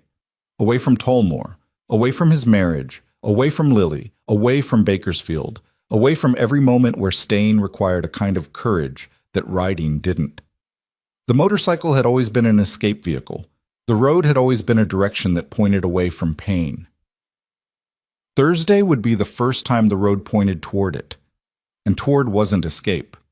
Toward was arrival. Toward was showing up with all of it. The scars, the failures, the 20 years of absence, the hands that had broken things and held things and couldn't always tell the difference, and standing in front of his daughter and saying, "I'm here, and I don't know how to be here, but I came anyway." The barracks door opened. Ethan walked out. Alone. The gray sweatshirt, the 2 big sweatpants, his sneakers finally dry. He walked across the lot to where Wade stood and stopped in front of him, and this time the boy's face was different from every other time Wade had seen it. Not steady, not armored, not carrying the terrible composure of a child who had replaced his childhood with competence. The face was open, unguarded, young. For the first time since he'd walked into Mabel's roadside diner, asking for directions to a police station, Ethan Vale looked like a 10-year-old boy. "My mom says thank you," Ethan said. "Your mom should save her thank yous. She's got a hard road ahead." "She knows. She says it's different this time." "Why?" "Because this time she's the one who decided to walk out the door." Wade looked at this boy.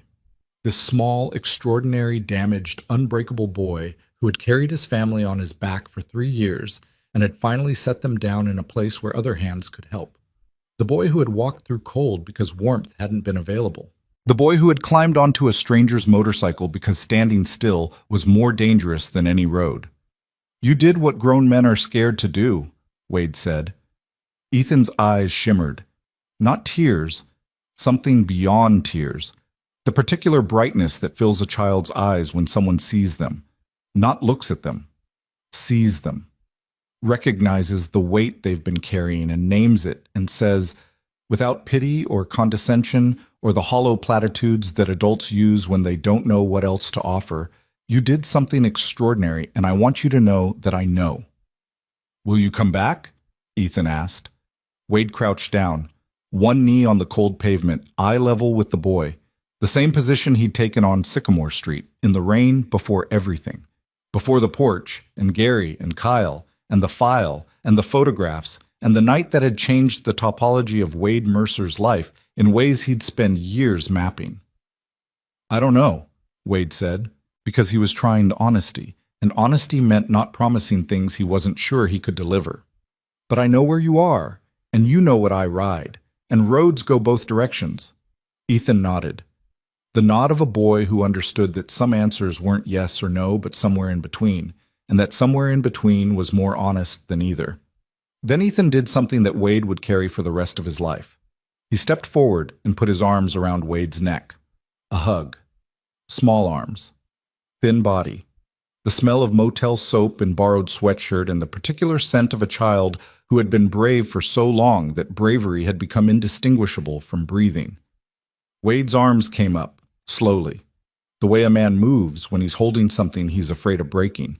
He put his hands on the boy's back and held him, and the holding was imperfect, too tight, then too loose, then something in between that felt almost right, because Wade Mercer had never learned to hold anything gently, and learning was going to take time, and time was something he was finally willing to spend. Ethan let go, stepped back, looked at Wade one more time. Then he turned and walked back to the barracks, and the door closed behind him, and the parking lot was empty except for a man on his knees in the snow, breathing, just breathing, in the thin winter sunlight. Manny kicked his street glide to life. "I'm heading home. Elena wants her donut. Ride safe." Ride safe. Manny paused. The engine rumbled beneath him. "Thursday, Wade. Don't forget." "I won't forget." Manny pulled out of the lot. The street glide's over-torqued exhaust note rattled off the barracks wall and faded east, and then he was gone. And the only sound was the wind and the slow drip of melting icicles, and the vast breathing silence of a winter morning in a town that didn't know what had happened in it, and wouldn't, because the men who did it were already leaving, and the family they'd saved was already inside, and the whole beautiful, brutal, impossible story was already becoming memory. Wade stood up, his knees cracked, his back ached, his hands were raw, his eyes burned from sleeplessness, and somewhere beneath his leather cut, his heart was doing something it hadn't done in years, beating at a rhythm that felt less like survival and more like living. He mounted his Road King. The old engine coughed twice, caught, settled into the rough idle that he loved, because its imperfection was honest and its persistence was reliable, and those two qualities were the only ones he'd ever trusted in machines or in men. He pulled out of the lot. Route 4 stretched west, clean and white and new-looking under the morning sun.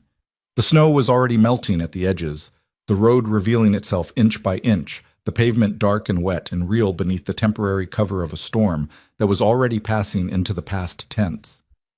Wade rode. Not fast, not slow. The speed of a man who was going somewhere but was in no hurry to stop being on the way. The wind hit his face, and he let it. The cold found his bones, and he let it.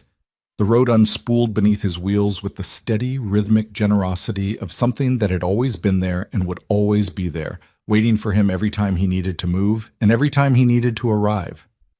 He passed a diner. Not Mabel's, different name, different town, same architecture of survival. Neon sign half lit. Pickup trucks in the lot. The smell of coffee and bacon and the ordinary machinery of morning reaching him through the cold air like an invitation to something he'd been passing for years without accepting. He pulled in. He sat at the counter. A waitress, young, tired, kind in the automatic way of people whose kindness is a reflex rather than a choice, poured him coffee without asking. He wrapped his hands around the mug. The ceramic was warm. The coffee was bad. Both of those things were perfect. He pulled out his phone, opened the call log, found Lily's name. He typed a text. 6 words. Not enough. Not nearly enough. But a start. The first step on a road that led toward instead of away, and the first step was the one that mattered because everything after it was just repetition with variations, and the variations were where the living happened. Thursday. I'll bring donuts. Love, Dad. He sent it, set the phone down, drank his coffee. Outside, the Road King sat in the parking lot, engine cooling, chrome catching the winter sun, patient as a horse that had carried its rider through the night and was waiting to carry him through the day. Snow melted on its tank, ice released from its mirrors. The machine sat there the way it always sat, faithful, scarred, ready. And the road beyond it led everywhere at once and nowhere in particular, which was exactly the same thing it had always done, except now, the man who rode it knew, for the first time in a very long time, which direction was home. The waitress refilled his mug.